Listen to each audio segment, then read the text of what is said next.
Excellent après-midi.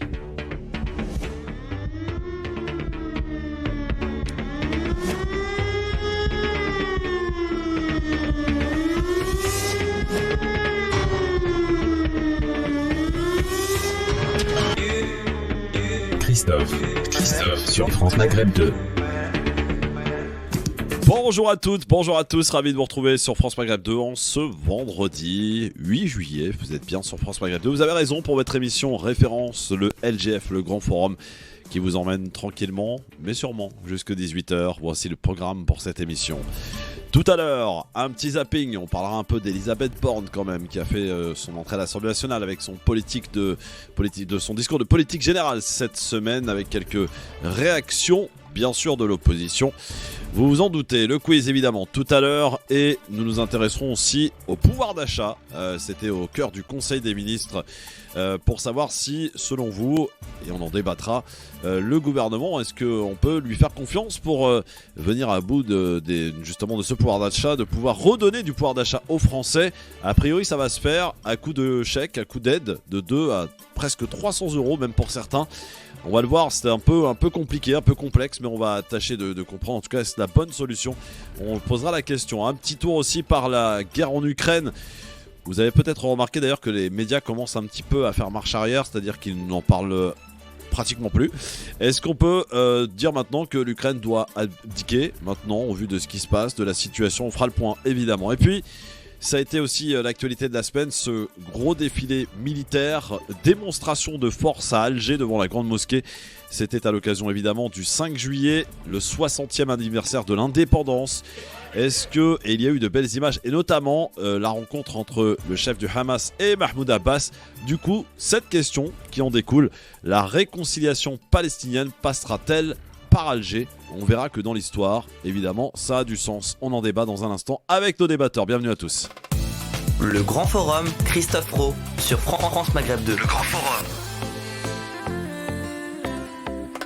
Et j'ai envie de dire que cette semaine, on a été beaucoup à parler de tourisme, de vacances, de vous aider aussi à trouver votre lieu de vacances. Donc aujourd'hui, on va reprendre un peu le chemin de la politique. Oui, je sais, la politique, parfois, les gens en ont marre, mais il faut un petit peu de temps en temps y revenir et puis savoir un petit peu ce qui s'y passe, décortiquer avec Tarek Mami en ce vendredi. Bonjour Tarek. Bonjour cher Christophe, vous avez fait une longue tirade aujourd'hui. Oui, absolument. C'est l'été qui arrive. C'est l'inspiration. Voilà. Bonjour Christophe, bonjour à toutes Tarek. et bonjour à tous. Bonjour monsieur Sofiane Garbaoui, journaliste, directeur d'une agence de presse allemande. Bonjour Sofiane. Bonjour Christophe, bonjour Tarek, bonjour toutes les auditrices et tous les auditeurs. Et pour ceux qui sont sur la route, bonne route. Ah oui, et prudence évidemment. Et prudence. Ouais. Et il n'y a qu'un seul Sofiane aujourd'hui. Oui, absolument. Oula, ça va être plus facile. Ça va être plus facile. Et nous attendons le retardataire du vendredi. Vous le connaissez, Farid Tamsamani, qui sera avec nous. Mais il y en a un qui est avec nous et qui va vous écouter, qui va vous scruter pour nous faire un petit résumé, comme dont lui seul a le secret de la fin de cette émission. La belle histoire. Mam, comment ça va, la belle histoire? Bonjour à toutes et à tous, j'espère que vous allez bien. Je vais très très très bien en ce vendredi ensoleillé et jour de Arafat. Ah oui, effectivement, et bon jeûne à tous ceux qui font cette journée de jeûne pour Arafat, évidemment. C'est de tradition en solidarité avec les pèlerins qui sont actuellement au Hajj. Voilà. Et qui va se terminer d'ailleurs, je crois, le Hajj pour beaucoup d'ici 2 jours, hein, si je ne dis pas de bêtises. C'est le lendemain de l'Aïd ou le surlendemain, ça y est, c'est fini. Ouais. Très bien, on voit qu'il y a des connaisseurs. Absolument. Absolument. En tout cas, bon jeune. On mange à quelle heure ce soir, Mam? Aux alentours de 22h, c'est une bon journée courage, très, les gars. très, très longue. Oui, 22h, bon courage. Avec cette journée, évidemment, très, très, très chaude. Alors, on va démarrer tout de suite notre émission avec ce sujet. Ça s'est passé mardi, à l'occasion du 5 juillet, le 60e anniversaire de l'indépendance algérienne. Et on en avait évoqué déjà la semaine dernière, Sofiane, ce défilé militaire. On l'a regardé, on l'a vu. On peut parler d'une démonstration de force d'Alger au travers de ce défilé militaire qui a été extrêmement suivi et très impressionnant. Ce que j'avais dit la dernière fois, si tu te rappelles à cette même antenne, qu'il ne s'agissait pas d'un simple défilé militaire, mais d'une démonstration de force, des capacités d'intervention et de défense de l'armée nationale populaire. Ouais. Voilà. Alors, il y avait du beau monde aussi à l'occasion Ouais. de ce défilé militaire, notamment du côté de la Tunisie, le président Kais Saied, Tarek était là, mais C'est aussi... c'est lui qui sort jamais de, Oui, bah, il était là. hein, de il est son venu. palais et de sa ville. C'est ça. En Tunisie. Et il y avait également le président de l'UGTT. Oui, Alors, monsieur Taboubi. Oui. On peut pas dire que ce soit les Ils sont meilleurs venus amis du faire- monde. non, ils sont venus faire la paix. Alors, Ah bon je viens d'écrire à quelqu'un qui vient justement de me poser la question là à l'instant, en message privé. Je lui ai dit, bon, Tebboune a eu l'idée, peut-être le génie, de faire rencontrer à Alger les frères ennemis. Palestine, Abbas, le président, et Hniya, chef du Et- Hamas. tout à fait. Tunisie, président tunisien Kais Saïed, et chef de l'EJTT, M. Taboubi, qui ne se parlent pas aujourd'hui. Donc, il a eu ce coup, génie politique, disons, Oui. de faire parler, en tout cas saluer Des ceux gens qui qui ne se ne se parlent pas. parlent pas. Et je rappelle que pour les Palestiniens, en gros, ils ne se sont pas vus ou parlé depuis 15 ans. Alors, côté Ouais. français, il n'y avait pas beaucoup de monde. Personne d'officiel. Si Arnaud Montebourg. Si, il y avait Ah bah non, l'ambassadeur. c'est pas la France. Il y avait l'ambassadeur. Si. Il y a l'ambassadeur Il y a de France sur l'ambassadeur, place, ah, comme tous les ambassadeurs. ça. Tout à fait. Mais alors, je pense On que aurait pu penser voir la ministre des Affaires étrangères, le C'était- numéro 2 du Quai d'Orsay. c'était compliqué pour eux. Pourquoi? C'est là où tu vois quand même que la question algérienne, enfin, telle qu'on disait à l'époque, reste d'actualité quand même. Ouais. Tu vois, c'est pas c'était. On n'arrive pas à tourner la page de Les l'histoire. Français n'arrivent pas à tourner la de, page. non, mais de part et d'autre, parce que Non, on ne non. va pas rentrer dans ce débat-là. Mais en tout cas, Nous, on a bien tourné la aurait page. préféré qu'il y ait une représentation officielle de haut niveau française pour dire que quel que soit le fait qu'on ne s'entende pas, dans une fête comme ça, là, on est présent, comme un Les relations représentant. sont plutôt bonnes en ce moment entre l'Algérie et la France. Oui. Non, la relation entre Tebboune et Macron est bonne. La relation entre la France et l'Algérie n'est pas aussi bonne. Alors, Par contre, il paraît, moi j'ai appelé l'Élysée pour avoir la copie de la lettre de communiqué.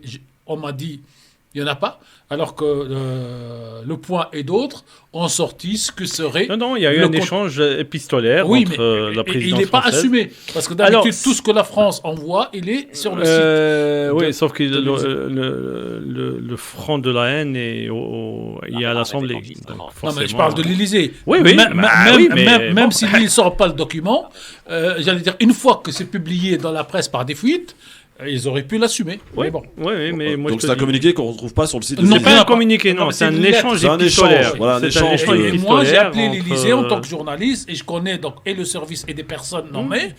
Et la personne, j'allais dire, il y a une espèce de courtoisie républicaine quand on échange, mais il dit, cher Tarek, l'un m'a dit cher Tarek, l'autre cher monsieur Mami, je n'ai pas vu passer ce document. Oui, bien En sûr. clair, c'est-à-dire que je peux pas... Non, ça veut dire que Macron l'a écrit lui-même, c'est tout. Non, mais il a écrit, mais tout le monde l'a à l'Élysée. Comment Le Point l'a eu entre les mains? Le Point, il a eu des fuites. Oui, Après, voilà. il n'a pas le document. Ouais.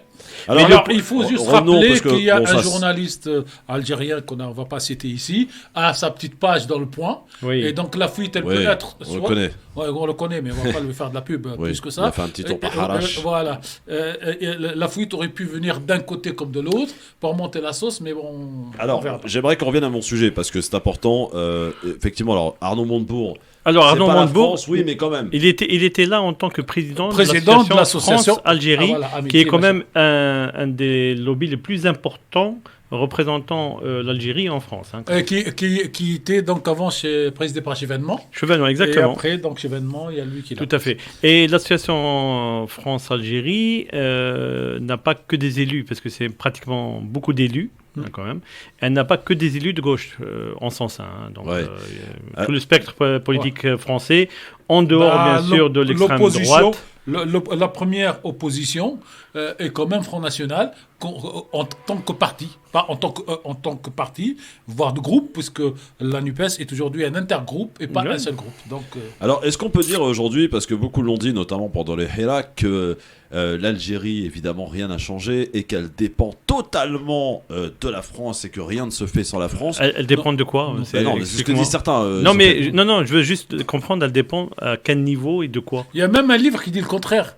Que c'est la France qui dépend. Que c'est la France qui dépend entièrement de l'Algérie. Le deux thèses sans fausse. Sofiane, c'est pas moi qui le dis, ce sont Non, voilà, je ce sont sais. des gens J'essaie de comprendre. qui disent que effectivement la chose n'a pas changé, que c'est la France qui dirige limite en Algérie et que rien ne se fait sans la France. Ce sont des discours qu'on entend dans certains on appelait ça Hizb França, qui est plus ou moins mort avec Chadli. Qui s'est entretenu, mais sans que ce soit directement par le président Bouteflika, Allah yarhamou. Mais depuis l'arrivée de Tebboune, les choses sont claires. Le Hizb França, qui est une locution qui a été inventée par des journalistes et qui a été reprise à une certaine époque par des tenants d'une certaine ligne au niveau du pouvoir pour discréditer tout ce qui était opposé à leurs argumentaires. Pendant la guerre de libération nationale, parce que la problématique qui se pose aujourd'hui, y compris pour les Algériens, c'est que nous avons une histoire à écrire. Ouais. L'histoire de la guerre d'Algérie. Autant l'histoire de l'Algérie, aujourd'hui, on le sait, c'est un... Il y a un livre qui a été écrit dernièrement par Pierre Vermerin, je le recevrai à la rentrée, dans lequel j'ai trouvé qu'il y a à boire et à manger. Mais il y a toujours à boire et à manger. Non, mais il y a surtout la partie historique, jusqu'à 1830, où il explique qu'il y avait bien des institutions, un pays, mais presque c'est ce que je dis. C'est-à-dire qu'aujourd'hui, et c'est après que ça a été Non, mais je suis d'accord. C'est-à-dire qu'aujourd'hui, l'histoire de l'Algérie, elle est plus ou moins écrite, stabilisée. On sait que c'est d'abord, c'est une région qui existe depuis de la préhistoire. C'est des États qui remontent à l'époque romaine et même avant, même de l'époque phénicienne.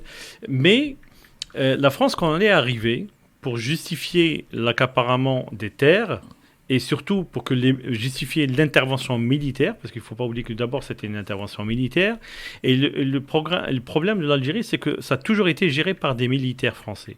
Ça n'a jamais été géré par le pouvoir politique. Ça, il faut le savoir. Le premier à vouloir à essayer de faire quelque chose, c'était De Gaulle. Mais De Gaulle était un militaire à la base, il ne faut jamais oublier. Général. Oui, parce que j'aime bien quand on dit c'est les généraux qui dirigent en Algérie, mais en France, c'était un général qui dirigeait aussi. Donc, à l'époque. Voilà. Et donc, par rapport à ça, la France a essayé d'aliéner cette histoire, ce roman historique algérien, pour le remplacer par sa propre... Alors, même pas sa propre histoire, l'histoire que les militaires acceptaient. L'histoire que les militaires acceptaient de transparaître pour s'accaparer. Parce que Napoléon III, quand il est arrivé ici, ils ont parlé de terre incognita, terra incognita, c'est-à-dire une terre pas colonisée, à récupérer parce qu'il n'y avait personne. D'ailleurs, ça rappelle un peu la Palestine et l'Amérique. Une terre sans peuple. Oui, et l'Amérique. Sauf qu'il y avait... J'y vais. Il y avait quand même... je ferai juste remarquer qu'il y avait... je vais te donner un chiffre. Avant l'arrivée des Français, il y avait à peu près, sur le territoire national algérien, 8 millions d'autochtones. Ouais. À la sortie des Français, il y avait 8 millions d'autochtones. Cherchez l'erreur. Alors, j'aimerais qu'on revienne à mon sujet. On va y revenir dans un instant avec notre ami Farid Tamsamani qui arrive à grands pas. Ma question aujourd'hui, au travers de ce défilé militaire qui avait lieu mardi, rappelons-le, il y avait aussi d'ailleurs la cérémonie de clôture des Jeux méditerranéens qui était grandiose.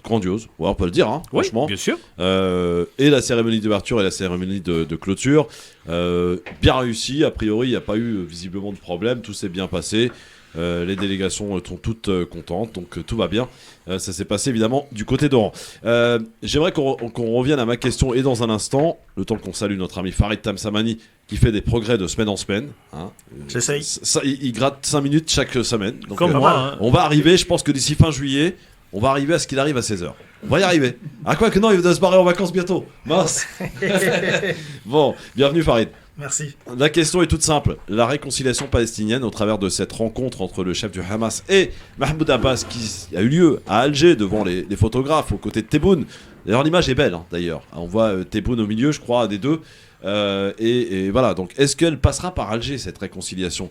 Parce qu'elle est attendue, elle est importante et elle a peut-être aussi un sens politique à décortiquer dans un instant avec vous. Ne bougez pas.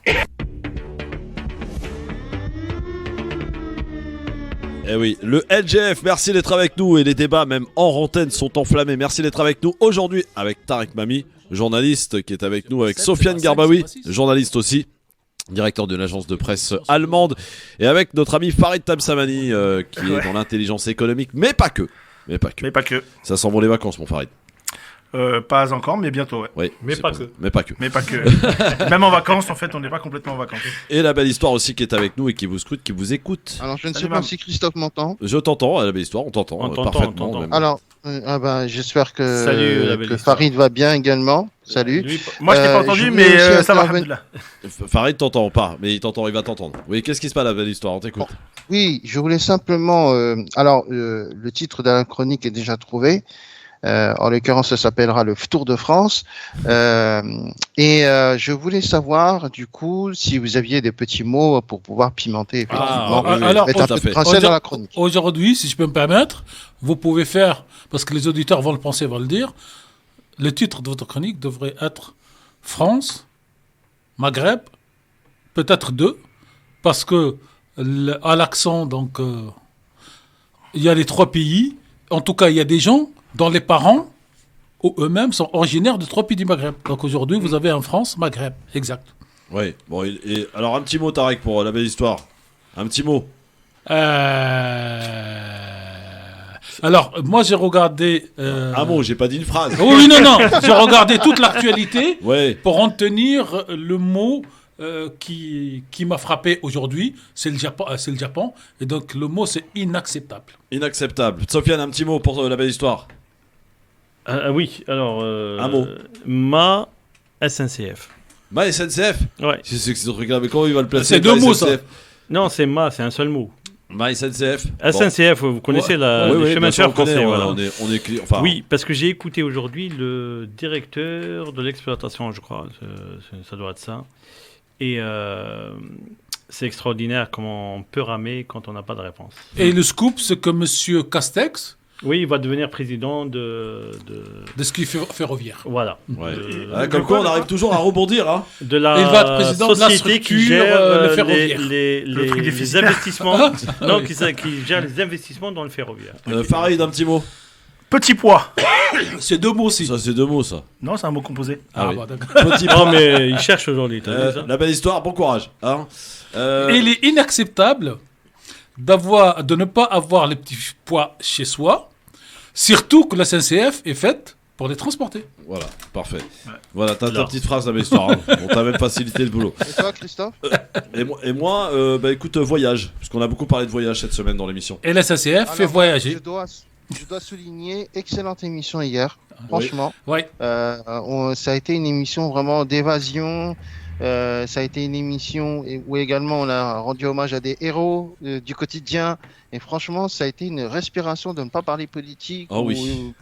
fait d'actualité. C'est Alors vrai. c'était France Maghreb 2 découverte, comme il y a RMC découverte. Et Christophe nous a fait France Maghreb 2 découverte hier. Voilà. Moi, je voulais intervenir hier par rapport à ce que je t'ai dit au téléphone Ouais. concernant le héros Benenko, Benenko. Ouais. très Non, sympa. non, et même le boxeur. Ouais. Ah oui, Farid. Alors, ouais, Farid. Moi, j'ai été- Tariq.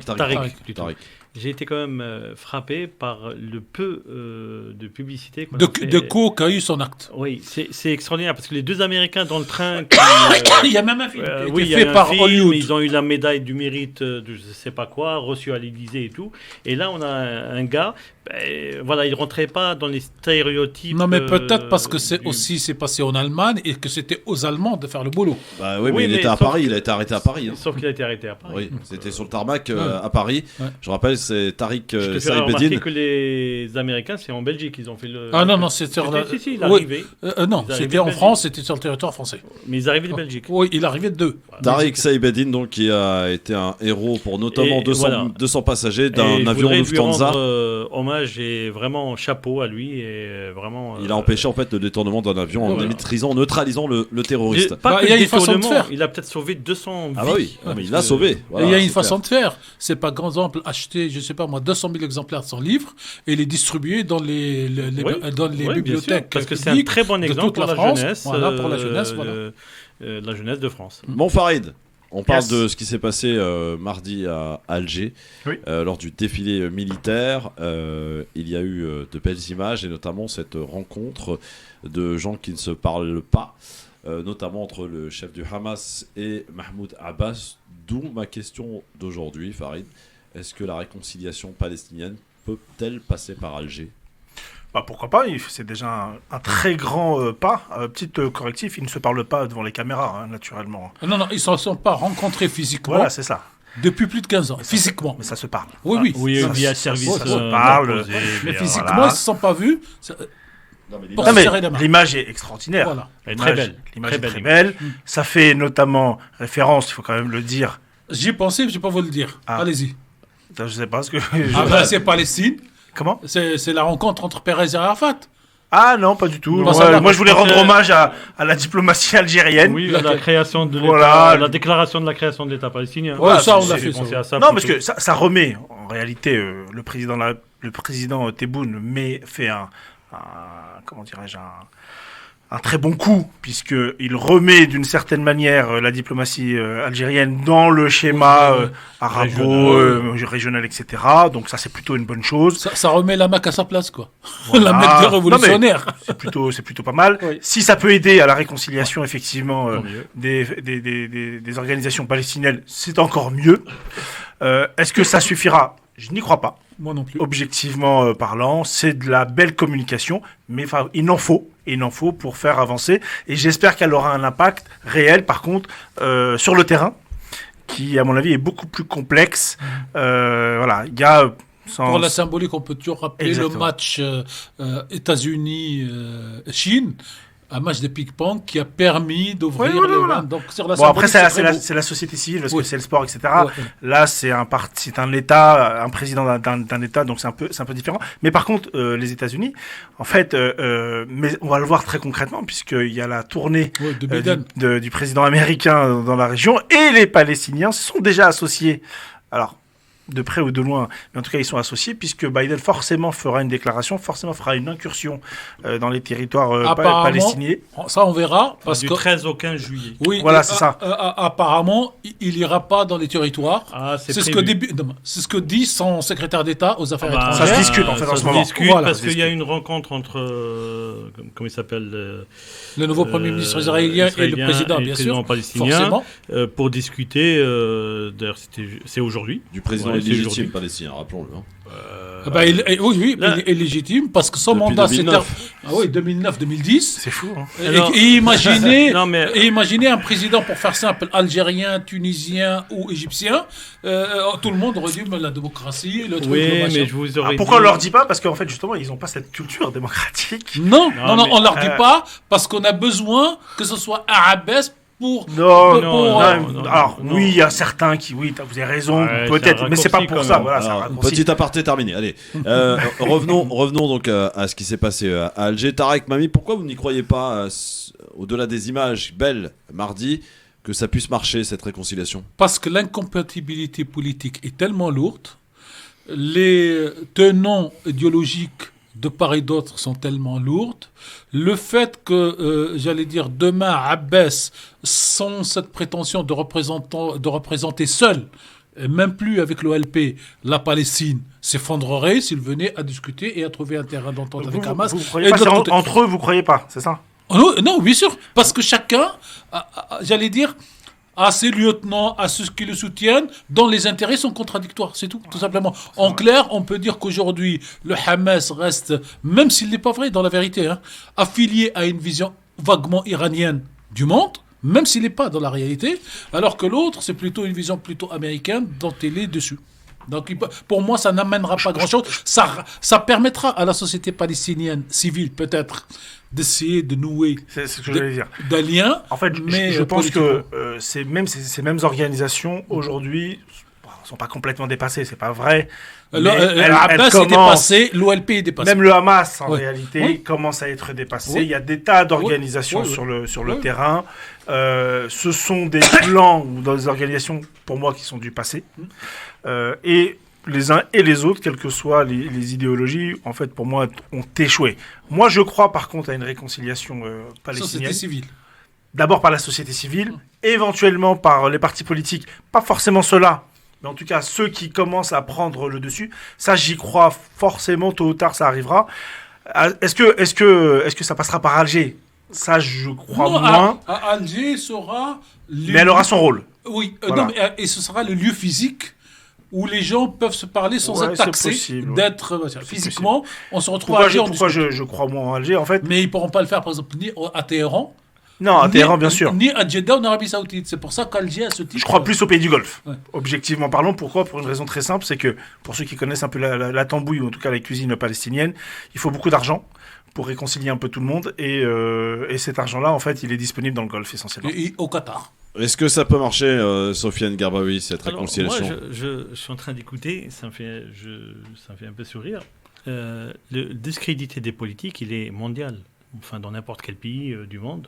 Je ne vois pas pourquoi les Palestiniens seraient exempts de cette maladie de la démocratie. Parce qu'ils sont dans une situation tellement difficile Oui. et sous colonisation Non, mais que eux, en Tarek, dehors de la démocratie, Tarek, ils ont mais intérêt à ouais, s'entendre. Oui, ça on est bien d'accord. Mais là, on parle de ce qui fonctionne et ce qui ne fonctionne pas. Il y a un discrédité tel sur tous les politiques, d'accord, comme dirait Macron, de l'ancien temps. D'accord. C'est partout, c'est mondial. Aujourd'hui, en France, on voit un peu la recomposition politique qui s'est mise en place suite aux présidentielles, suite aux législatives. Cher Sophia, c'est une vision pessimiste du monde. Non. Comme tous les autres, Non. excusez-moi, comme tous les autres, c'est des salopards. Comme tous les autres n'en font rien, c'est pas grave si nous aussi on fait pas. Non, Moi, mais je- il a raison Non, mais, sur le non, fond. mais moi, je parle, je suis Mais en train, ça- mais il faut me laisser aller jusqu'au bout, Ouais. Tarek. C'est que moi, je dis qu'aujourd'hui, le discrédité du Fatah ou du Hamas, parce que c'est comme je partageais à 100% ton analyse, c'est pareil. Pour beaucoup de Palestiniens, ils ne sont plus les clés de la solution. Donc, ils sont en train d'essayer de nouvelles formes aussi bien de combat contre l'occupant israélien que de comment on remet en place des choses pour pouvoir, des passerelles entre les différentes factions qui sont toutes représentatives du peuple palestinien. Hein. Chacun se revendique, ou du moins chacun se revendique comme tel. Donc, moi, ça, c'est beaucoup... Aujourd'hui, la question qui se pose, c'est que veulent les États-Unis ? Parce que ça, on l'oublie. C'est-à-dire, on pense qu'il y a une question juste entre les Palestiniens, etc. Non. Les Américains, que ce soit les accords d'Abraham, que ce soit... Ils ont toujours été derrière les avancées plus ou moins valables, hein, plus ou moins acceptées par tout le monde, ou qu'ils ont imposées. Les accords de Camp David, par exemple? Les accords de Camp David, par exemple. Donc, aujourd'hui, c'est que les accords d'Abraham ont montré leurs limites. C'est-à-dire que la population, enfin la rue arabe s'est sentie flouée parce que tout le monde pensait à un moment, oui, on va faire la paix avec Israël, et il va y avoir un État palestinien qui va être reconnu, et les choses vont rentrer dans l'ordre, il n'y aura plus cette guerre, et au lieu de mettre 10-15% du PIB dans l'armement, on les mettra dans le développement social, économique des pays. Or, ce n'est pas le cas. Le premier à s'être fait avoir, c'est le Maroc. Le Maroc aujourd'hui, il est dans une situation telle qu'il aurait pu à un moment peut-être avoir son mot à dire, plus maintenant. Maintenant, le Maroc, il est exclu de cet équilibre. Quand tu disais c'est une question d'argent, effectivement, le Qatar, y compris avec son argent, ou les Émirats, sont exclus aussi. Moi, je ne les vois pas aujourd'hui intervenir pour réconcilier quiconque, quel que soit l'argent. Il n'y a que les États-Unis. L'Algérie, et là je rejoins Tarek, de dire que c'est pas l'Algérie qui va, elle, réconcilier tout le monde, hein, mais la symbolique du lieu, c'est là-bas où il y a eu quand même la déclaration de l'État palestinien, ça, c'est quand même important, c'est là-bas où on a sauvé l'existence des dirigeants israéliens, l'attaque qui était prévue par les Israéliens après l'attaque de Tunis. Donc, ça peut être cette symbolique.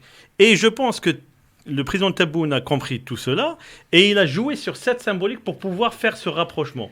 Parce que je ne pense pas... Moi, j'ai regardé un peu les photos.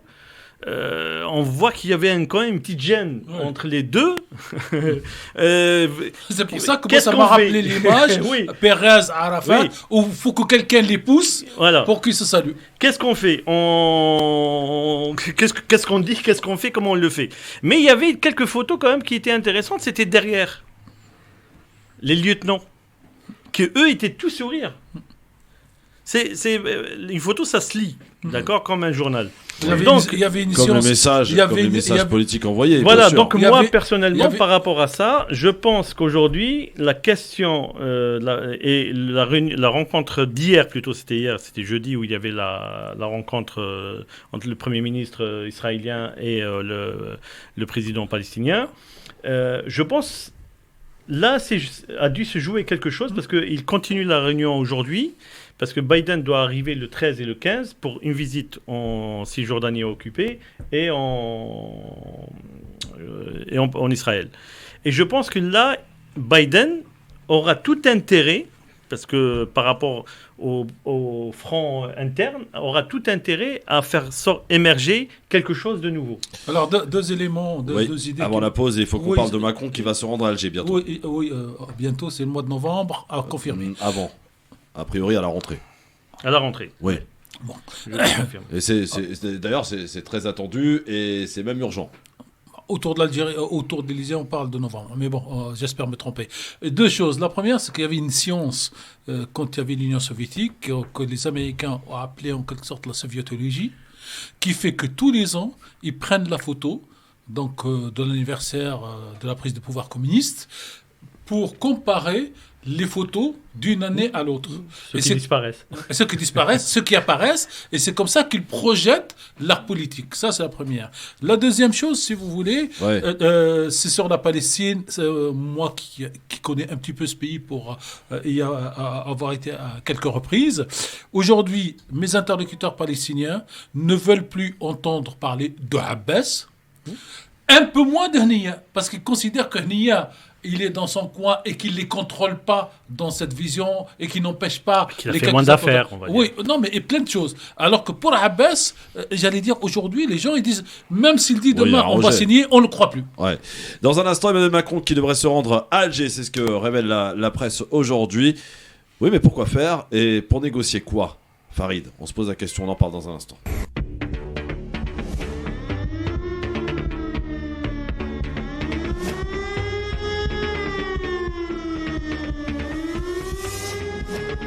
Merci d'être avec nous en direct dans le LGF sur France Maghreb 2 avec Farid Tabsamani, Sofiane Garbaoui, Tarek Mami qui sont avec nous aujourd'hui sur France Maghreb 2 pour parler de cette visite d'Emmanuel Macron. On peut le dire aujourd'hui parce que la presse l'a annoncé.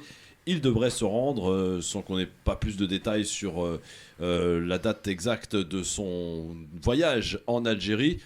Ce sera très certainement une visite d'État, hein, on est d'accord.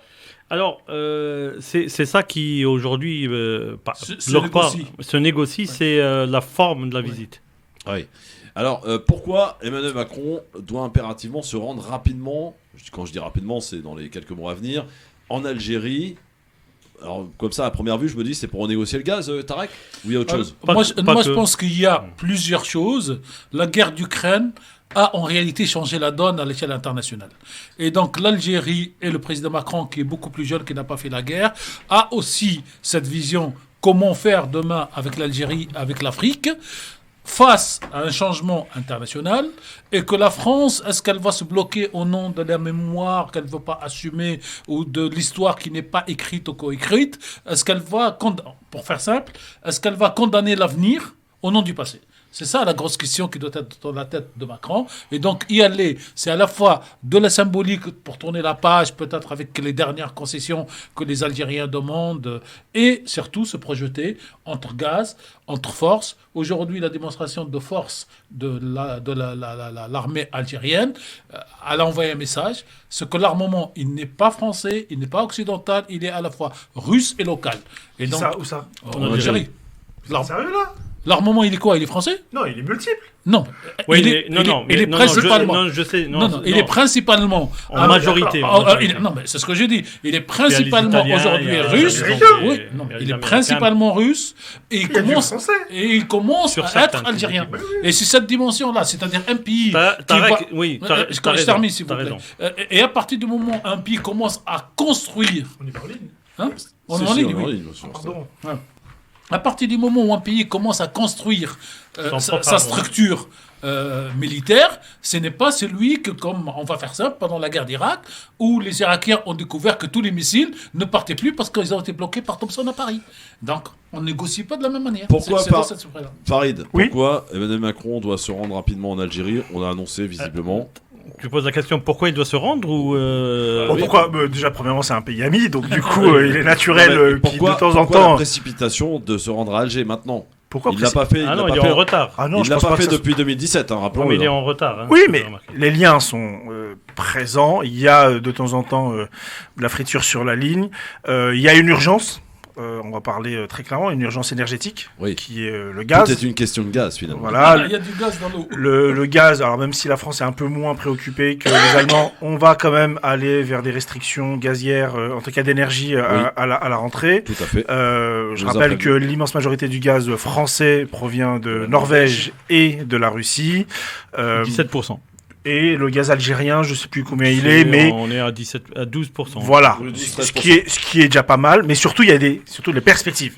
Les perspectives gazières, c'est-à-dire que l'Algérie a la capacité de Ça livrer. pourrait changer, Farid. Là, Comment ces chiffres aujourd'hui qu'on donne, là, effectivement. Bien sûr, mais je pense qu'ils est-ce vont que, changer. Par exemple, l'Algérie, 13% aujourd'hui, grosso modo, ça pourrait augmenter, par exemple. Oui, j'en suis même Ouais. persuadé. Ça, c'est 20, déjà en cours, en fait. Hein. Oui, 20-23%. Exactement, je pense que c'est déjà le truc. Et la deuxième selon moi en tout cas, la deuxième raison du déplacement du président de la République Macron à Alger, c'est le Sahel, tout simplement.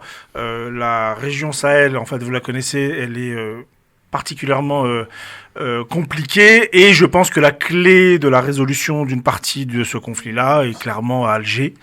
Alger a toujours fait ce qu'elle voulait dans cette région-là pour différentes raisons, suite à la décennie noire notamment.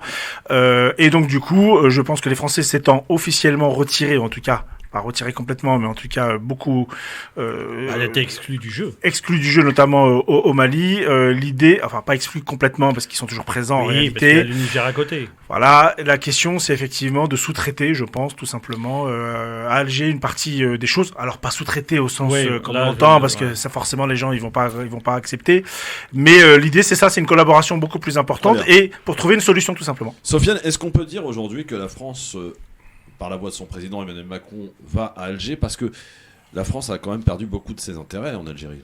Oui, c'est normal, parce que quand on voit un peu les positions françaises qui ont été souvent contraires aux intérêts algériens, il était tout à fait normal que l'Algérie rappelle un peu, je dirais, la réalité, sa réalité à la France. Bon, voilà, ça c'est le premier point. Deuxième point, ce que disait Farid tout à l'heure, l'Algérie fait ce qu'elle veut dans le Sahel. Non, l'Algérie a un principe de non-ingérence dans les affaires intérieures d'un Sauf pays. qu'avec la nouvelle Non. Constitution. Pardon. Non, il parle pas, il parle pas d'intervention, il parle d'ingérence. D'ingérence.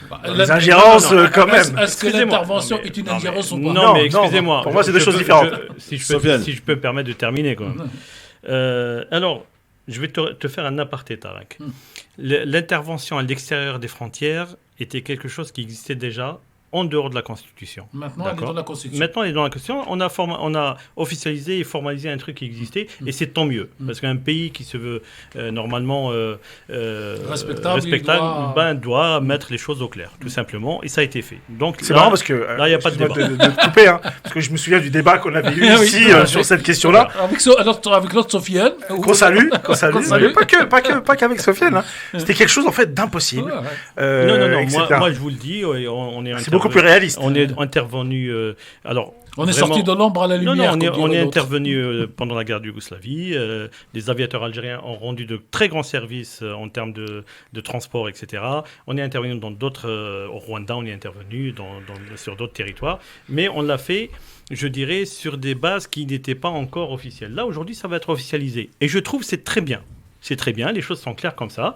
Et c'est aussi à l'image et je dirais, à ce que l'Algérie veut être. L'Algérie aujourd'hui est une puissance régionale qui est respectée et qui est reconnue comme telle. Donc, moi, ça ne me pose pas de question. Maintenant, pour répondre à ta question, Christophe, pourquoi le gaz algérien a son importance pour la France? Parce qu'il faut savoir qu'il y a l'interconnexion entre les différents systèmes Gazoduc européens. en Europe. En Europe, d'accord. C'est-à-dire que la France, même si Russie, elle est moins impactée par les prix du gaz parce qu'elle consomme moins de gaz pour son électricité parce que c'est de l'électricité principalement nucléaire. Oui. Sauf que la France est obligée de mettre à disposition du reste de l'Europe. Donc, si les autres Européens n'ont pas de gaz pour se chauffer, pour l'électricité, etc., ils vont eh ben, sortir elle est du bois. impactée. Voilà. Donc, Alger devient aujourd'hui incontournable parce que je vous ferai remarquer quand même qu'il y a 2 points importants. Oui. C'est l'un des rares pays. Est-ce que tu peux les garder pour dans un instant? Les 2 points. Hein, parce que j'ai une petite page de pub, mon Écoute. cher Sofiane. Alors, restez avec nous. Voilà, absolument. Après les la- 2 points importants. On revient après ça. Et on aura Méziane au téléphone, à tout de suite.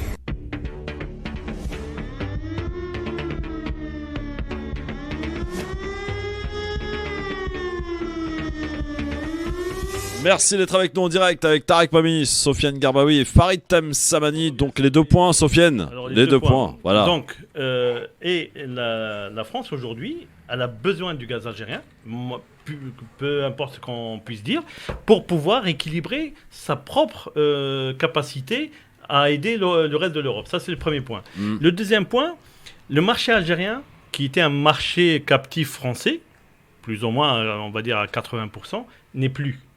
Pourquoi? N'est plus parce que tout simplement, les intérêts français aujourd'hui, les Algériens ont compris un truc, c'est que le Made in France, il est vendu trop cher. Il y a du Made in Allemagne, du Made in Diversification. Voilà, diversification. Mais alors, Et c'est du coup, les beau. Français, ils sont où? Alors, les Français ont perdu. Tu sais, il y avait 600 entreprises françaises en Algérie. D'accord. Non, On mais n'est pas- dans le commerce extérieur, c'est très simple. Il y a de l'exportation et de Oui, l'importation. oui, oui, oui. Les Français, ils sont loin, ils sont en tête, Non, ils sont comment? ils sont plus en tête. Ils sont plus en tête, Ils sont plus loin. en tête. Ils sont Non, ils sont troisième. pas loin. Ils sont 3e ou 4e. Ils sont oui. 2e. Voilà, ils sont 2. Oui, oui. Mais sauf qu'ils étaient premiers. Et donc le premier aujourd'hui, c'est C'est la Chine. la Chine. Voilà. Et ils sont premiers avec ou hors hydrocarbures. Ils sont premiers. Pourquoi je pose cette question-là? Ouais, vas-y. Parce qu'en réalité, tu as complètement raison de dire qu'en fait, ça n'est plus les mêmes volumes ou que la France n'est plus toute seule. Ça, c'est complètement C'est clair. vrai. Mais tous les pays de la planète, c'est la Non, mondialisation. mais on est bien d'accord. Mais sauf que Mais les faire Français croire aux gens non. qu'en fait la France n'a plus de pied Non, économique non, en Algérie. Non, c'est pas vrai, c'est pas vrai. C'est pas Ça- vrai, non, voilà. mais ça, c'est des débats qui sont. Je sais, honnêtement. Je parle des pas fois, de toi, Non, mais Sofiane non, Laperche, je suis non. d'accord avec toi, Farid. C'est que j'entends comme toi, certains, des fois, je me dis, soit ils sont mal informés, soit ils veulent désinformer. D'accord. Bon, Voilà. on laissera chacun. Alors, je sais pas dans quel camp il est. Alors ça Farid, veut dire quoi? Ça veut dire que C'est aujourd'hui Farid, la tu m'as dit France dans quel a camp, là perdu. Non, la France Il s'est est dans la rendu compte. désinformation, Farid. hein. Non, la Comment France s'est Vous rendu. êtes dans le camp de la désinformation. Non, pas moi. Non, Ah non, pas moi. Soit. La France s'est rendu compte, et je partage ton avis, c'est que maintenant il y a de la concurrence pour le marché algérien. Ouais. Et que si elle voulait, Il faut revenir négocier. il faut revenir négocier, il faut être présent, il faut être montrer patte blanche. Donc qui est en position de force là? Celui qui a l'Algérie. perdu ou celui qui L'Algérie, a... parce que. Non, ça dépend du secteur. tout Non, simplement. mais l'Algérie, je vais te dire Non, mais pourquoi. moi, Parce j'aime que pas l'Algérie. moi, Sophia, j'aime pas cette expression Non, patte non, non. blanche. Si, Dans une négociation, il y a donnant. L'Algérie a besoin. Jusqu'à maintenant, égal. l'Algérie n'a fait que donner. Voilà. Il n'y a ça, pas eu c'est de votre retour. point de vue. On a... Non. écoute, je vais te donner un exemple tout simple. L'exemple de l'usine d'insuline avec nos. Ça ne concerne pas la France, hein, bien sûr. J'ai oublié le géant mondial des médicaments, Nover. Vous parlez de Pfizer ou de. Non, Noverdosk, je crois que c'est les Suédois. Ils devaient construire une usine pour fabriquer de l'insuline. D'accord ? 10 ans de retard. Pas du fait des Algériens, hein, parce que tout simplement, les Suédois, en exportant leurs produits déjà faits, gagnaient du temps, parce que si la production algérienne, ils gagneraient beaucoup moins. Dans leur tête, hein, parce que voilà. Donc il a fallu que le ministre de la Santé tape sur la table, qu'il leur mette un peu la pression, et là, l'usine va commencer à produire. Donc, quand je dis montrer patte blanche, c'est pas de dire on est des gentils, etc., prenez-nous, c'est pas ça. Quand je dis montrer patte blanche, c'est-à-dire qu'il y a un intérêt pour Non. l'Algérie. Non, mais Jusqu'à pas- maintenant, les D'ailleurs, choses se sont va faites. faire- Pourquoi on va il y a faire un intérêt on va faire de l'étymologie de la langue. Quand quelqu'un dit donner patte blanche, ça veut dire je reconnais que tout ce que vous dites est quelque chose de oui. véridique, j'accepte. C'est Oui. pas comme ça que ça marche. La négociation diplomatique a ça de fort. Ce on que parle pas de- quelle que soit la partie, chaque partie dit voilà mes cartes, voilà mes arguments, comment on peut les marier on les ne uns parle aux pas autres. de la même chose. Ah oui. On Alors, parle là- pas de la même chose. Bon, La diplomatie, Si, c'est autre chose. si je veux faire un peu le lien, la diplomatie économique. Oui. La diplomatie économique, c'est quelque chose de réel. Oui. La structuration de l'économie algérienne aujourd'hui est déséquilibrée. C'est pas nouveau, Elle est mono. c'est le malheur, Ah ouais. le malheur ou le bonheur, Ah. ça dépend comment on se place, de ce pays-là, c'est qu'elle a des ressources énergétiques énormes. Et à pas part- que. Non mais, Et pas que. bien sûr, elle a beaucoup d'autres ressources, mais celles qui lui rapportent aujourd'hui, 98, par facilité, voilà. Qui est exploité. 98. Non, mais Sofiane, on est sur la réelle politique. 98% Non. du budget vient de quoi? Non. Il non. vient pas de la l'agriculture. Non, il vient de la fiscalité pétrolière et parapétrolière. Alors, Donc non, sans, non. sans aller jusqu'à la, Non, non, sans non, non. aller Non, jusqu'à c'est pas l'histoire du 98, budget. C'est pas 98%. Il est à combien? Non, c'est pas 98%. Il est à combien? Je vais te dire. Ouais. Soit tu fais des questions. Ouais. C'est pas 98%, d'accord. D'abord, c'est 87% des devises algériennes, pas du budget de l'État. Il faut pas se. Voilà, Alors, si on veut rentrer dans les Je veux détails mettre- un alors, peu. sans rentrer dans ce détail-là, Voilà. est-ce qu'on est d'accord pour dire que la structuration de l'économie algérienne est déséquilibrée? Oui. Il n'y a pas besoin d'avoir fait Ah, beaucoup d'avoir fait, d'études. Saint-Cyr. Voilà, pour dire ça. Pourquoi? Parce qu'en fait, ce pays-là a une ressource magnifique, qui sont notamment des ressources énergétiques, qu'elle vend par facilité, et tant mieux, à l'étranger. La difficulté de ça, c'est qu'en parallèle, je dis bien en Je parallèle, vois pas le reste. le modèle économique du pays développé jusqu'à présent, j'espère que ça changera, en fait, fait qu'en fait, on importe. Au lieu de produire, construire grâce à cette manne financière, en fait, par facilité, parce que certains n'ont aucun intérêt à produire sur place. Je vais faire un truc très court. Je dis une bêtise, le t-shirt. Voilà, j'ai une chemise, là je porte une chemise.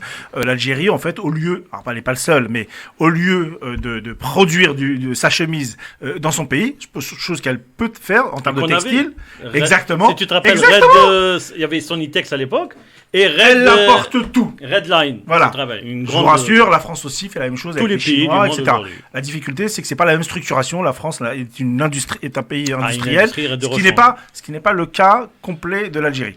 Donc c'est pour ça qu'en fait il y a ce déséquilibre pour revenir à la diplomatie économique. Donc il y a un déséquilibre. La France, elle exporte énormément en Algérie. C'est un parmi l'ensemble de ces acteurs, non négligeable, il faut le dire. Pourquoi? Parce qu'en fait les Algériens payent. Et ils payent bien. Et ils payent bien. Pourquoi je dis ça? Parce qu'en termes de diplomatie économique, en fait, c'est pas le cas de tous les pays. De tous les pays, en fait, Je te confirme. parfois, on exporte et on leur fournit en Fournit même l'argent. temps Le le financement. Ouais. Exactement. Ce qui n'est pas le cas de l'Algérie. Donc, du coup, c'est un bon client. Je trouve que moi, c'est malheureux pour l'Algérie, mais l'Algérie est obligée de faire, de nourrir et d'offrir un certain nombre de produits de consommation Du confort à son peuple. à son Tout à peuple. fait, exactement. C'est une politique. Moi, ce que j'ai toujours dénoncé, c'est pas que l'Algérie, parce qu'en fait, c'est très souvent les pays qui ont de l'or noir, malheureusement. En l'occurrence, l'Algérie, c'est du gaz essentiellement. C'est de ne pas, en parallèle, développer une véritable industrie. Je suis parfois sollicité, j'ai des amis qui sont dans le monde économique en Algérie. Même quand ils le souhaitent vraiment, c'est compliqué. Et c'est ce qui fait aujourd'hui que certains pays, dont la France, en fait, et c'est là qu'en fait la relation, elle est, tout à l'heure on était gentil, on disait donnant. Mais en réalité, c'est tenu. La vérité, c'est ça. C'est parce que l'Algérie ne peut pas se... Farid, Oui. tu as interpellé Sofiane Nagdari tout à l'heure. Qu'on a salué. Oui, et qui est là. Ah. Salut, Sofiane. C'est Sofiane, comment va? Sofiane, Farid, Cheikh Tarek, salam alaikum. Alaykoum salam. Il est en train de chercher le mouton dans la ferme. Il va prendre le meilleur mouton de la ferme. Bon, Sofiane, qu'est-ce qu'on a dit comme bêtise? Tu me laisses le foie. Non, Sofiane. moi je pense qu'on est en train de parler de l'Algérie d'avant, l'Algérie nouvelle. L'Algérie nouvelle, aujourd'hui, il y a une nouvelle donne, et une fenêtre géopolitique, elle essaye d'utiliser l'Algérie ou d'en profiter. Aujourd'hui, quand on a parlé de l'économie, le président de la République, quand il a été élu, on lui a posé la question quel genre de réforme. Il a dit nous n'avons pas d'économie. Nous avons de la rente et en distribuer. Là, on essaie de fonder une économie.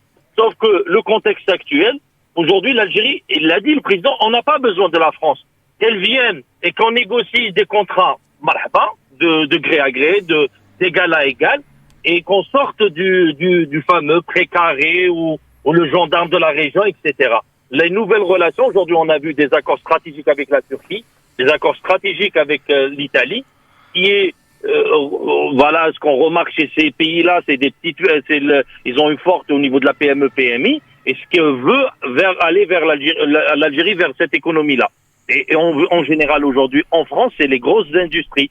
Sauf que les grosses industries, après avoir tardé à venir investir des milliards en Algérie. Vous avez des gros contrats qui viennent d'être signés, par exemple sur le fer, sur Algebilet avec 3 sociétés chinoises. On a le phosphate, il vient de signer avec des grosses sociétés chinoises avec un investissement de 7 milliards. Récemment, le Qatar, quand il est parti, un investissement de 12 milliards. On remarque, c'est que l'Algérie veut se diversifier, veut aller vers d'autres pays. Et comme dit Sofiane, aujourd'hui, qui a besoin de l'autre? Est-ce que l'Algérie a besoin de la France ou la France a besoin de l'Algérie? Aujourd'hui, pour moi, c'est les les sociétés françaises ont moi, c'est les largement deux. à venir investir en Algérie, c'est faire les des deux. emplois.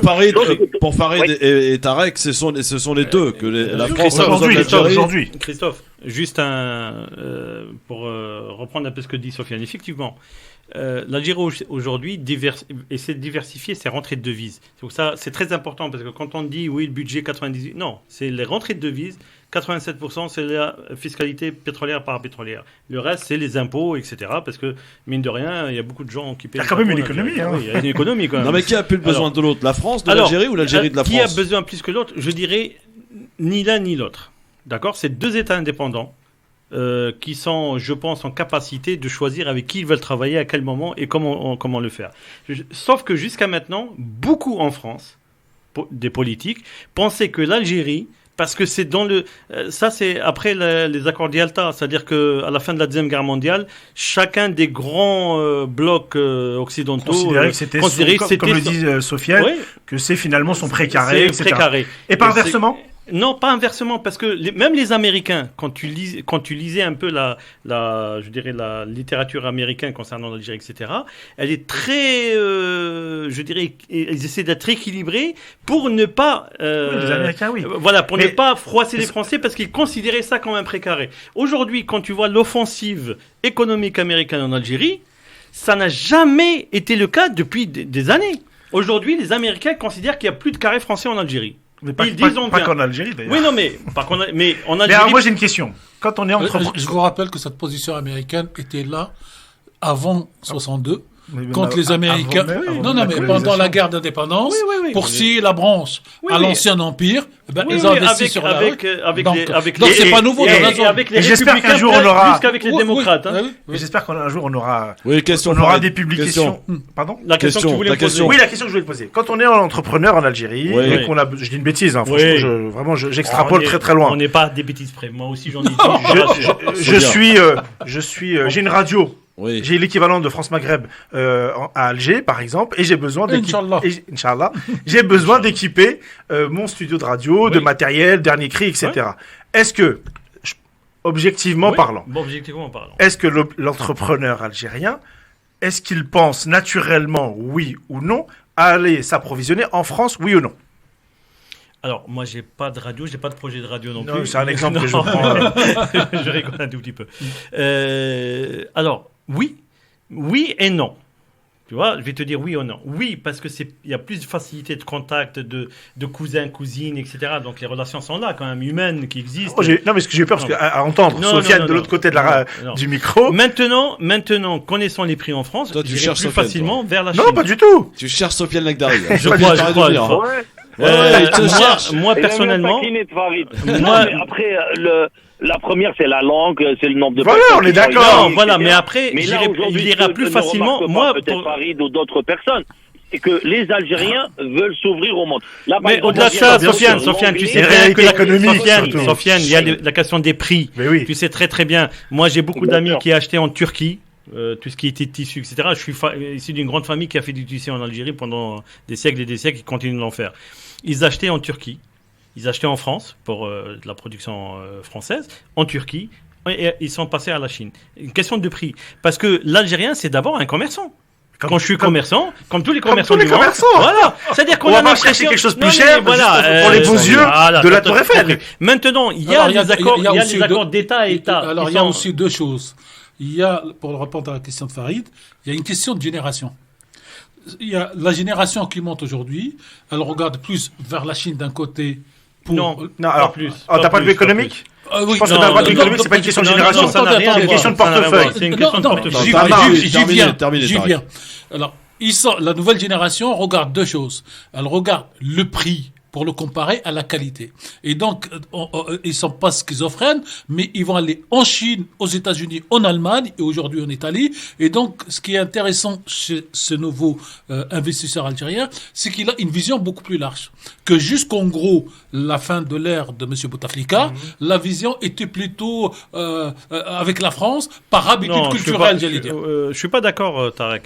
L'économie algérienne, ça fait depuis 10 ans qu'elle est en train de se refondre, d'accord?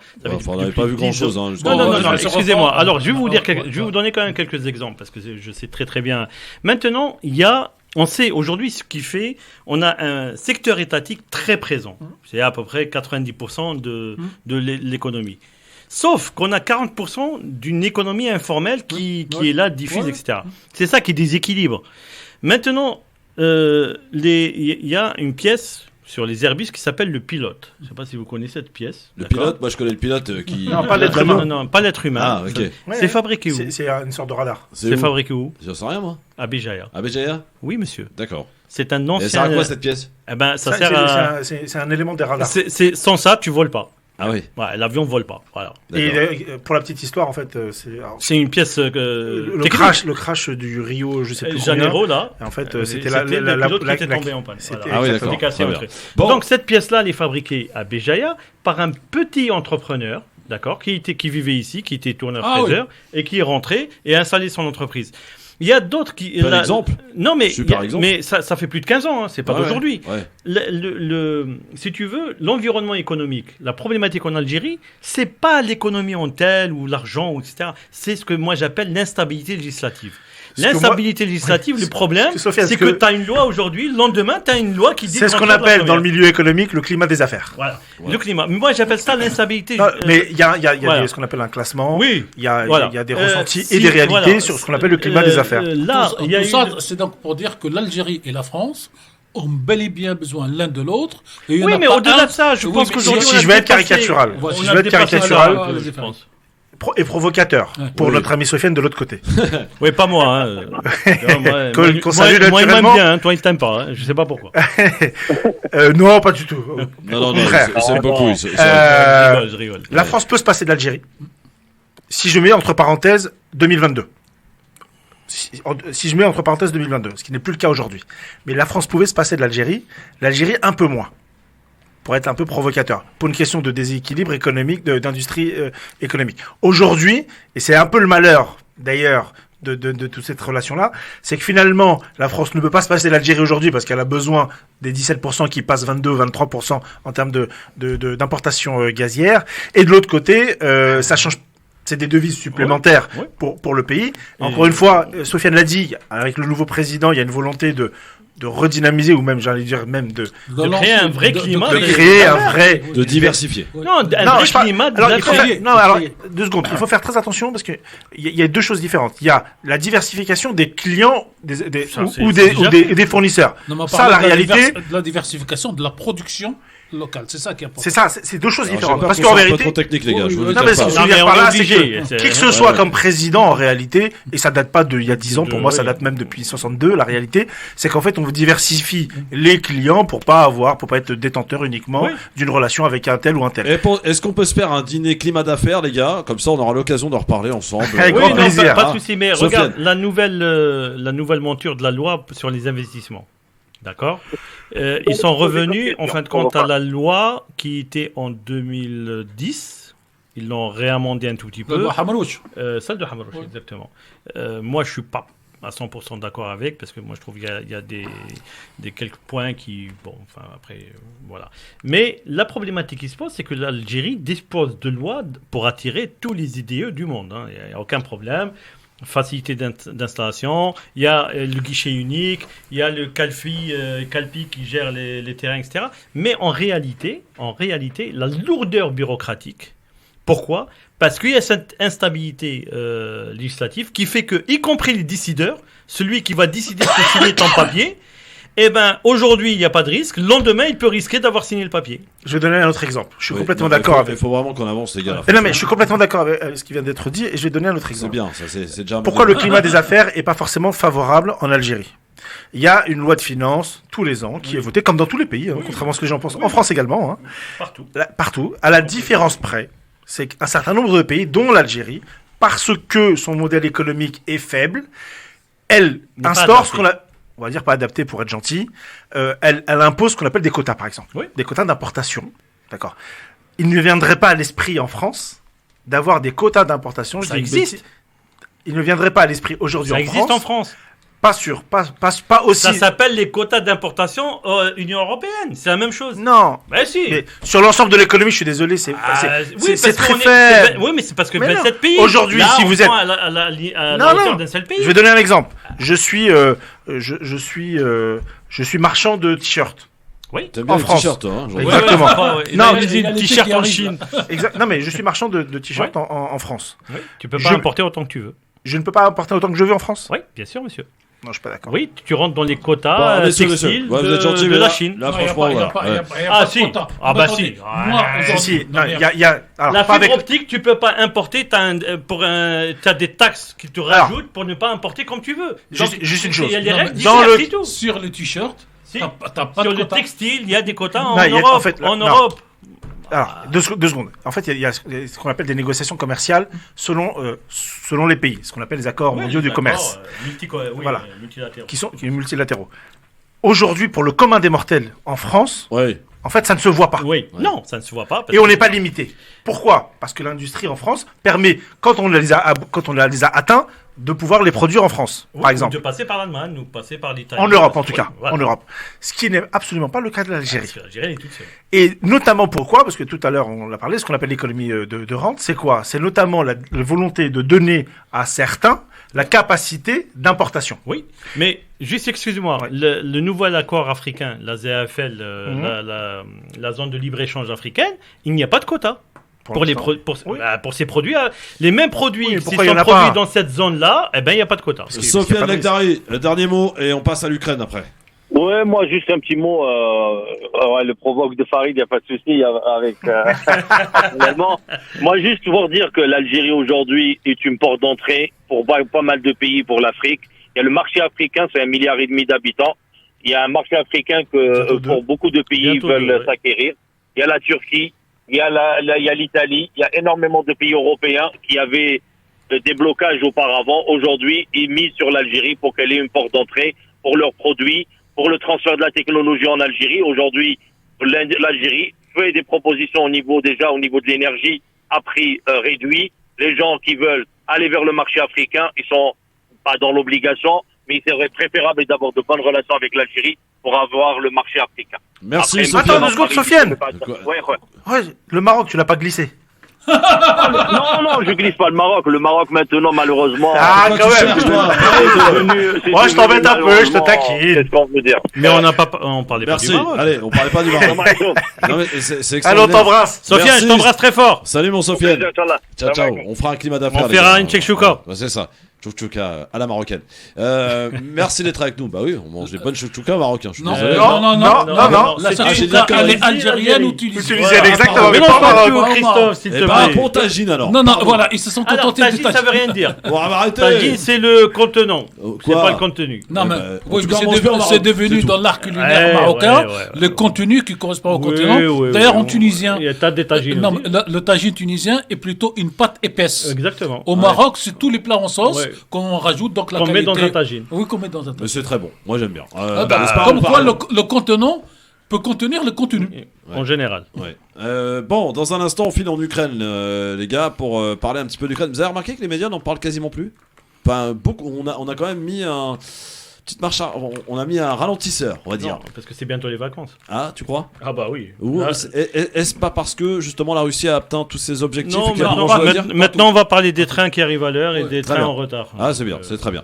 J'ai un train. Ça s'appelle un marronnier. Un marronnier, très bien. Et ben on en parle. Est-ce que l'Ukraine doit abdiquer? Puis on parlera aussi du gouvernement français avec le pouvoir d'achat, bien sûr, en ligne de mire, bien sûr. Est-ce que le gouvernement peut répondre et redonner du pouvoir d'achat aux Français? C'est des questions auxquelles on va répondre dans un instant. Sans oublier le zapping avec un petit tour du côté de l'Assemblée nationale où c'est.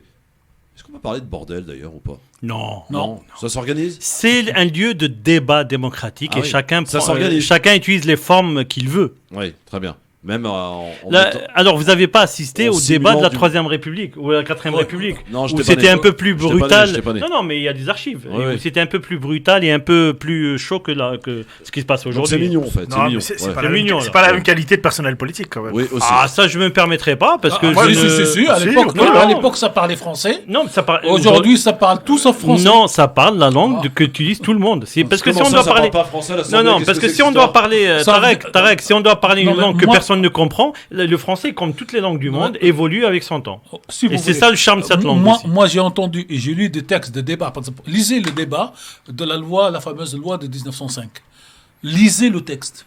Oui, Ok, lisez les. mais c'est un texte, c'est-à-dire que textes. non, mais les gens ont eu le temps de le réécrire. Oui, Ah, mais aujourd'hui. Aujourd'hui, les textes à l'Assemblée ils sont bien écrits. Oui, bien sûr. Moi, par exemple, il y a des textes, Non, mais par exemple, attendez, qui concernent les qu'est-ce que t'es en médias. train de dire, Tarek Pami Attendez, par exemple, il y a des textes qui concernent les médias, Ouais. dans lesquels, après, vous interprétez comme ça, comme vous voulez. Ah, Mais Et- c'est le rôle d'un texte, c'est de pouvoir être interprété. Sinon, Ah, C'est le propre de l'action du juge. C'est un oui. peu comme le Coran, pardon. Le Ouais. parallèle, Il y a un auditeur qui vient de m'appeler, il me dit qu'est-ce qu'il fait Christophe, il compare le Coran à une loi française. Non, pardon. bon. Justement, à l'interprétation, soumis à l'interprétation. non, c'est pas le Coran n'est pas soumis à l'interprétation. Hein. À compréhension. À la compréhension. C'est pas la Ils même sont mis chose. à la compréhension. Voilà, D'accord, c'est ok. Bon, c'est complètement faites différent. comme si j'avais rien dit. Allez, on se Ouais, retrouve bon, juste après ok. la pub. À tout de suite sur France Maghreb 2.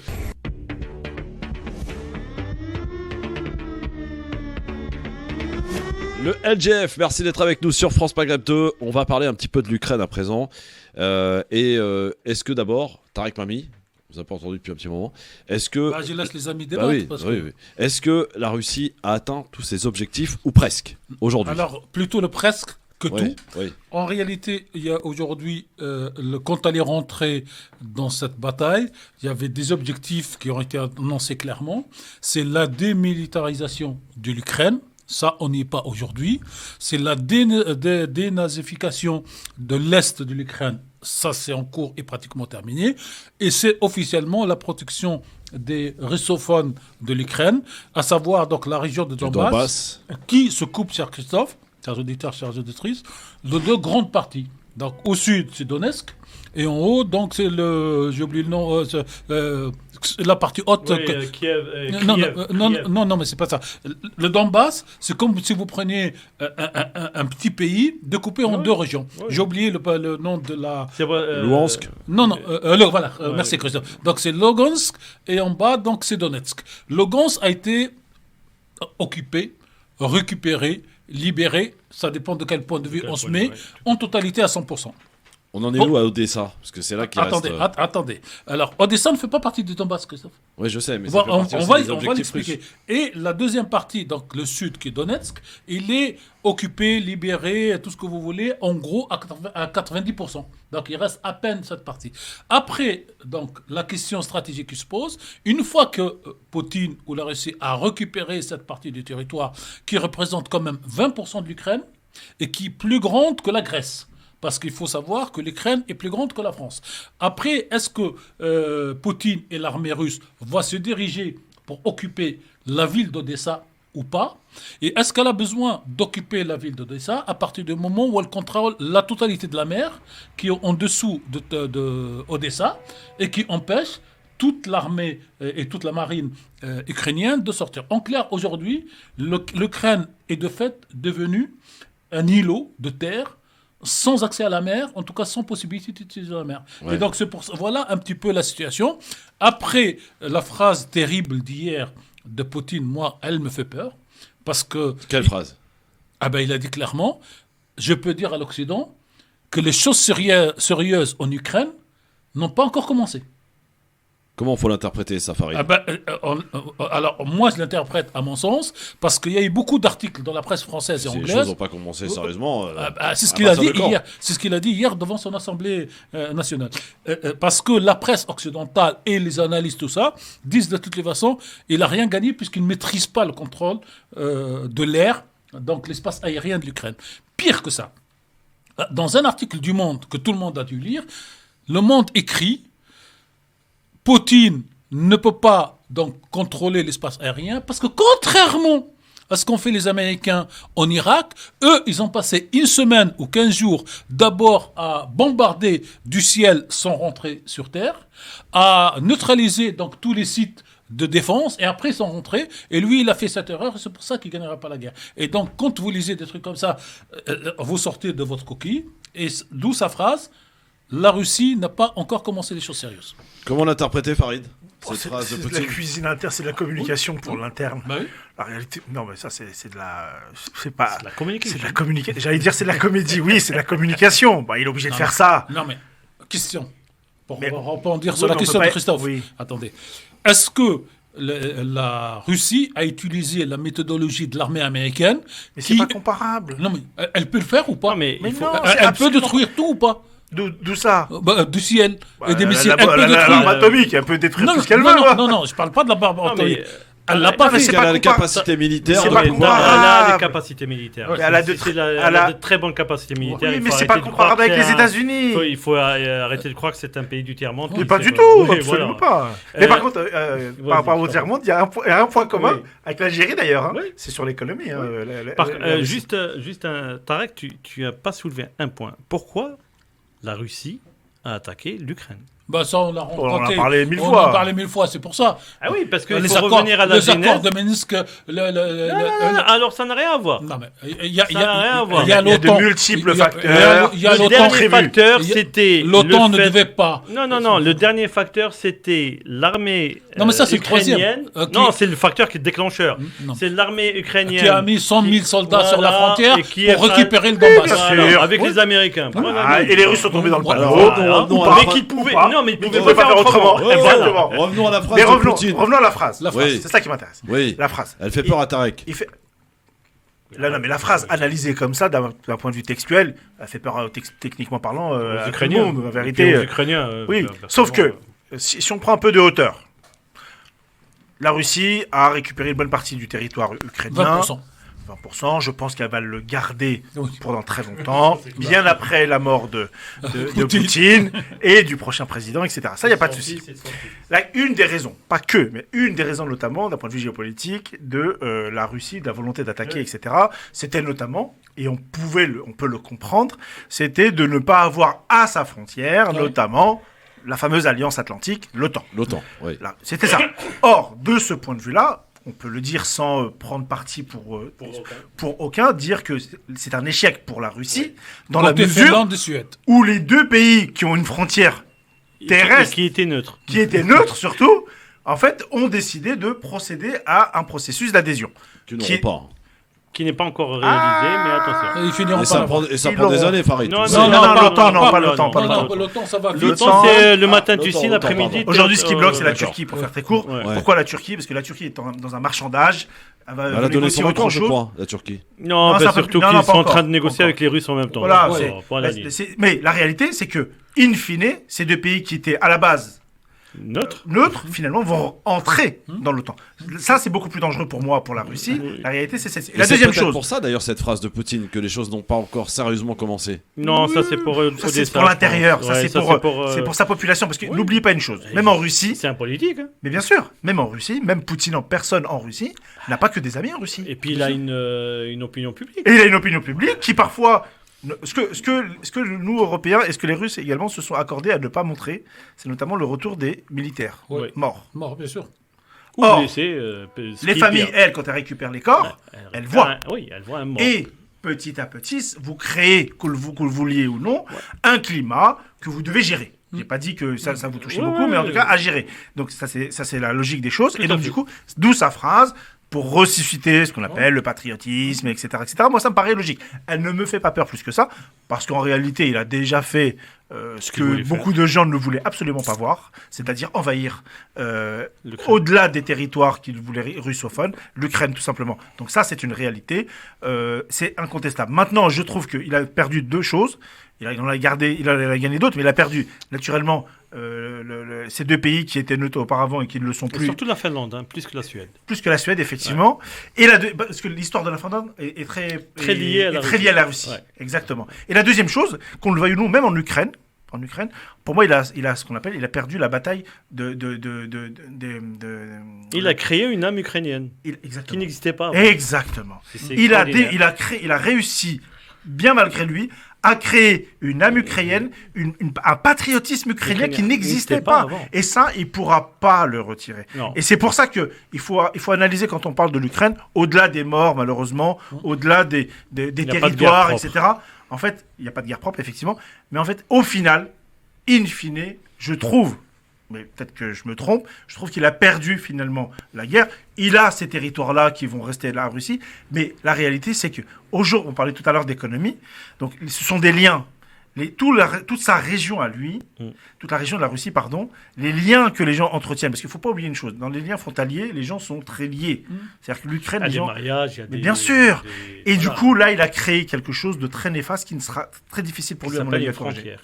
Très bien. Bon, écoutez, l'analyse est plutôt pas mal entre celle de Tarek et la vôtre, qui est pas franchement la même, mais en tout cas, voilà, elle est entendable à chacun et chacune de se faire sa position. Non, ce que disait, je vais juste rajouter, ce que entendait Poutine, c'est qu'il ira jusqu'au bout de ce qu'il a dans la tête.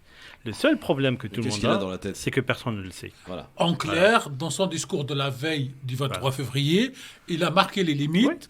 Et d'après Lavrov, ces limites ont été Même- communiquées aux ouais. Américains un mois à l'avance. Oui, mais même Les- Lavrov ne sait pas ce qu'il a dans Oui, la mais tête. ce que les Américains, en fait, ne voulaient pas. Ils voulaient isoler d'une manière. D'ailleurs, encore une fois, et pendant 5 secondes, je renvoie les auditeurs à lire les textes de Brzezinski sur cette histoire d'Ukraine, et même, dernièrement, et c'est surprenant, de Kissinger sur la position de l'Ukraine, alors que c'est deux faucons de la pensée américaine, et les deux se mettent d'accord qu'on ne peut pas, j'allais dire, gagner à long terme en isolant la Russie sur la base de l'Ukraine, mais qu'il faut créer quelque chose entre l'Occident, l'Ukraine et la Russie. Parce et que, les deux. parce que là, je te rejoins, parce que l'Ukraine, dans l'imaginaire russe, c'est quand même... C'est la première capitale mère de patrie. ce peuple. C'est pratiquement la matrice Oui. de la Russie. Ça, il faut jamais l'oublier. Et, ce qui est beaucoup plus important, de l'orthodoxie russe. La première capitale de cette culture russe, on c'est l'oublie. Kiev, Ça, c'est on pas l'oublie. Moscou. Ça, Et si on je l'oublie. rajouterais quelque chose, je l'ai déjà dit à l'antenne, d'un point de vue de l'économie. Oui. L'Ukraine Oui. était la base Oui, arrière tout à fait. économique Oui, de la Bah, Russie. on le voit aujourd'hui. Hein. Oui. Pourquoi Elle l'a Parce qu'à l'époque de récupéré. l'URSS, Oui. en fait, l'industrie russe Oui, était était là-bas. en Ukraine. Parce Tout qu'il à y avait Odessa, il y Oui. avait tout ça. Mais oui. pour Et les- l'erreur, d'ailleurs, que la Russie a faite quant à la Elle n'a chute pas du mur, récupéré. elle n'a pas ni récupéré ni développé une Ouais. industrie. C'est pour ça qu'en fait, il n'a pas complètement Non, même... mais il l'a pas récupéré parce qu'il avait l'engagement oral que l'OTAN ne viendrait pas jusque-là. Non, c'est même pas l'OTAN. Non, mais c'était Honnêtement, dans... c'est au-delà de l'OTAN. Non, mais dans ces discussions, et en fait, c'est en Pour 2014 faire que très les court, Russes, il pensait, les Russes ont Tarek, découvert il le problème pensait que ukrainien en Kiev 2014. serait acquis Ouais. indéfiniment Oui, oui. à la Et Russie. il y aurait Or, combien d'habillés il y a eu Jusqu'à toujours 2014. des... Jusqu'à 2014, c'est en 2014 Mais oui. qu'il a fini par comprendre. Mais ils n'ont rien fait Ouais. pour Récupérer. Par exemple, je vais donner un exemple. Aujourd'hui, beaucoup d'exemples, hein. Oui, Oui, c'est mais alors, bien pour montrer aux gens en fait Pour qu'ils la comprennent réalité. la réalité, oui. C'est le gasoil qu'on met dans nos voitures. Ouais. Il vient essentiellement d'industries de transformation Ukrainienne. ukrainiennes et russes. Qui a été récupéré, donc la fameuse usine de Lugansk. Pourquoi Voilà. les gens ne comprennent pas pourquoi le gasoil aujourd'hui, Il y a un peu plus quel que cher. soit en Europe, est parfois même plus cher que l'essence. Ouais. C'est parce qu'en fait, qu'on appelle ça La production, Non, la alors, pas la- transformation. la raffinerie. la raffinerie, Le raffinage, les le raffineries de raffinage. gasoil Oui. sont essentiellement en En Ukraine et Ukraine. en Russie. Oui, et elles Ça, ont c'est été une réalité. récupérées avant-hier. Bon, en réalité, les Russes, en fait, ils auraient pu, comme d'autres pays, parce qu'ils financièrement, ils ont les moyens, créer des raffineries en Russie. Oui. Ils ne l'ont jamais fait. Parce que pour eux, le précaré, Ouais. l'Ukraine Ouais, était c'est un ça, c'est un précaré. précaré. Ça revient sur la table, tiens, le précaré. Voilà. À chacun son précaré, quoi. Tout ça. Justement, on parle de et quand- gasoil. L'histoire, Voilà, la et quand- fameuse histoire. Voilà, et quand Le lien on est perd tout le trouvé. précaré, et quand on perd le T'as vu comme précaré, je te donne, on est obligé de je refaire. te tends la perche, Tu me Christophe. tends la perche parce que quand on parle de gasoil, et c'est Farid qui a parlé du gasoil, le C'est gouvernement pour toi que j'ai français, fait ça. pour redonner du pouvoir d'achat, compte donner des aides. Des aides pour ceux qui roulent beaucoup, pouvant aller jusqu'à 300 €. C'est ce que nous a annoncé effectivement à l'issue du Conseil des ministres. Est-ce que, encore une fois, la manière du gouvernement français, d'Elisabeth Borne et d'Emmanuel Macron, tout va se régler à coup de chèque de 200 ou de 300 € pour redonner du pouvoir d'achat aux Français? Sincèrement, vous y croyez, cette méthode-là? On a vu ce que ça a donné. Est-ce qu'elle peut encore perdurer? Farid, toi qui parles un peu d'économie. Je vais me faire l'avocat du diable. Ouais. Oula. Pourquoi? Lequel? Non, parce que le diable a besoin Moi, je connais d'avocats. Nal Shaitan. Oui, en plus, pardonnez-moi, en ce jour de Arafat, En plus. effectivement, c'était pas le bon terme. Sur ces fameux chèques, moi, j'ai plutôt tendance à dire, mais en vérité, le gouvernement, s'il veut faire baisser l'addition pour les Français, Ouais. il n'a qu'à revoir la taxation C'est ça. d'un certain nombre de La produits. fameuse taxe Mais oui. TPP flottante, La là. réalité, c'est celle-ci. Triple taxation. Bon, Ou alors le blocage des prix aussi, on peut le faire. C'est quand même. Non, on le est blocage, l'un des rares- non, on est un je des crois rares pas. payés à payer de la TVA sur la TVA. Mais oui. Voilà, on c'est paye une n'importe taxe sur quoi. une taxe. Ouais. Voilà. Bon, il y a la TIPP, il y a la TVA, il y a... Enfin bref. Ouais, la TCCI, Si on parle mais- uniquement de l'énergie. C'est 60% Voilà. du litre en fait. Sauf que si on prend par exemple l'exemple de la TVA, Oui. c'est un impôt qui est extrêmement injuste. Oui. le plus injuste des impôts. Pourquoi? Parce qu'il est payé tape- par... il frappe n'importe Tout le qui. Vous gagnez 10 000 euros par Oui. mois ou 1 000 euros, vous payez la Exactement. taxe. Donc, d'où le fait que je vais me faire l'avocat du gouvernement, on va dire, c'est que ces fameux chèques, ils sont destinés à qui? À ceux qui ont les grosses Aux voitures. revenus. Non, Non. non. À ceux qui sont les plus faibles. On va dire des revenus. C'est-à-dire, quand vous êtes milliardaire et que vous Mais- mettez de l'essence à la station, vous n'aurez pas de Mais chèque. Farid, tu mets où le curseur? Non, mais j'ai pas dit que c'était juste. Dans le projet de loi, ça va toucher 14 millions Voilà. de personnes et D'accord. pas Bon, 70%. moi, je de suis personnes. contre ça. Pourquoi? Parce que ce qu'on appelle, pour moi, on fait de la... On fait du communisme. Non, on fait pas du communisme. Tu sais, les Américains, ils pensaient qu'on était communistes, maintenant ils C'est sont vrai. sûrs, tu vois. Mais on fait donne du des chèques, l'État français saupoudrage. donne des chèques. On fait du saupoudrage en citoyens. se disant, ça va passer. La méthode, Et c'est la voilà. bonne ou pas Farid pour redonner du pouvoir d'achat aux Et Français? au passage, on va enlever les 138 euros Non, de ouais, la mais- redéfense, de la ouais, redéfense de la télévision. Au-delà de ça, je Ouais. pense que moi, il n'y a pas de bonne ou de mauvaise méthode. Ouais, c'est Honnêtement, C'est compliqué. Je pense qu'aujourd'hui, le gouvernement, et là, je me fais un peu aussi son avocat, bon, même s'ils n'ont pas besoin de moi. Vous je entendez pense trop pas. bien les gars, il y a un problème. Deux économistes ne peuvent pas se mal s'entendre, hein, surtout qu'on doit être sur le même bord économique, je pense. Alors, je suis pas complètement économiste. Hein. Alors, il y a une question. Non, Quand on- juste, je Oui, termine, allez-y. Tarek, c'est que l'État aujourd'hui, enfin le gouvernement, est en train de faire ce il veut faire aux urgences, pallier au moment. C'est-à-dire le moment aujourd'hui, Oui, il y a un truc. il n'y a pas On va d'anticipation. faire pour éviter. C'est pas qu'il n'y a pas d'anticipation. Tu anticipes comment quand tu sais pas si la guerre elle se termine Tu ou peux pas pas. l'anticiper. Par Écoute, contre, à part être devin En- et être magicien, je en- vois pas comment en- tu peux faire. Il faut être quand même un peu. En ce qui me concerne, moi, je trouve cette loi très mauvaise. Parce que la loi du chèque, Ouais, c'est la loi je suis assez quelque d'accord. part de l'assistance. C'est ça, l'assistanat. Voilà. Au lieu de taper dans la raison principale, la taxe, le revenu, Taper dans regarder la sur les spéculation. impôts. Non, mais Taper dans la oui, oui. spéculation. Au lieu de parce taper là qu'aujourd'hui- où ça bouge, Aujourd'hui, ce qui se les passe, Français, chaque fois qu'il y a une crise, ils disent de toute façon, c'est pas grave, le gouvernement va nous donner un chèque. Ouais. Et ça, c'est habituer son peuple, et je ne veux pas revenir à d'autres pays dont on parlait tout à l'heure, c'est quand il y a un problème, on embauche plus, on donne des parce que chèques. ce que disait Sofiane, c'est que finalement, on est un peu une économie socialiste. Parce que Ouais. la réalité de ces D'ailleurs, chèques-là. Macron qui n'est pas contre de taxer les gros revenus. Hein. Ouais, mais ça, Ça a taxer- été dit, hein. Ouais, mais ça, c'est pareil. C'est du ça. Alors, on y ça, va, c'est les de la gars, parce que j'ai ça, de la c'est pub, on est de retour dans Ouais, un mais instant. ça, c'est de la communication. À tout de suite. Pareil. Le LGF, merci d'être avec nous aujourd'hui sur France Maghreb 2 avec nos invités. D'abord Smaïn Tefour, chroniqueur dans le LGF, journaliste avec nous. Avec Tariq Saïbeddine, ancien boxeur, le héros de cet avion Lufthansa en 2018. Puisqu'il a empêché le détournement d'un avion, Tariq. Donc c'était en 2018 et tout est raconté dans un livre qui s'appelle Dans le droit chemin, c'est ça ? Exactement. Dans le droit chemin, évidemment. Et Ben Co, le youtubeur qui a voyagé partout dans le monde, dans beaucoup de pays, et vient nous raconter un petit peu son voyage de 25 jours en Algérie. Alors j'ai plein de messages, mon cher Ben, notamment Kera qui écoute depuis son train et qui nous dit qu'il te salue bien et qui te remercie d'avoir transmis ces images de l'Algérie qu'elle aime, son pays. Tu as su en fait la faire rêver et ça c'est bien. Ben, on a Karim qui est un Karim de Béjaïa. Salut Karim. Karim. Salut Karim, comment ça va? C'est Saad, c'est pas Karim. Ah pardon, excuse-moi. Alors on va la refaire, tu sais, on va la refaire, comme ça c'est propre. On accueille tout de suite Saad de Béjaïa. Comment ça va Saad? Très bien, très bien. Je suis du Havre. Oui. En plus, je suis de Béjaïa, bien sûr. Parce que je voulais poser la question à Monsieur Ben. Il t'écoute. Je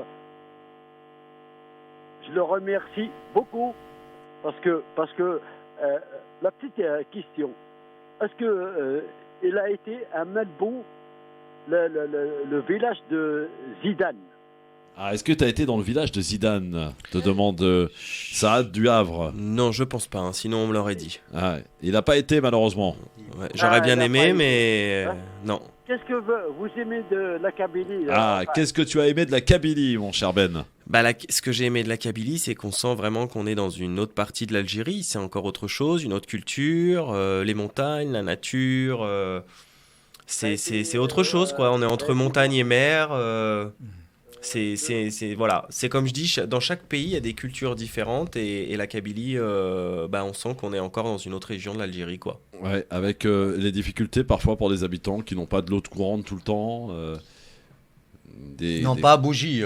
Non, pas à Bougie. Non, pas à Bougie. Non, Vgaït, non. Vgaït, non. Peut-être dans les hauteurs. Dans les hauteurs. Oui, tu as été un peu dans les hauteurs, d'ailleurs. Sûrement dans les villages de montagne. Il y a sûrement peut-être plus de difficultés, mais moi, je ne l'ai pas ressenti en tout cas. La Kabylie n'a pas ce genre de.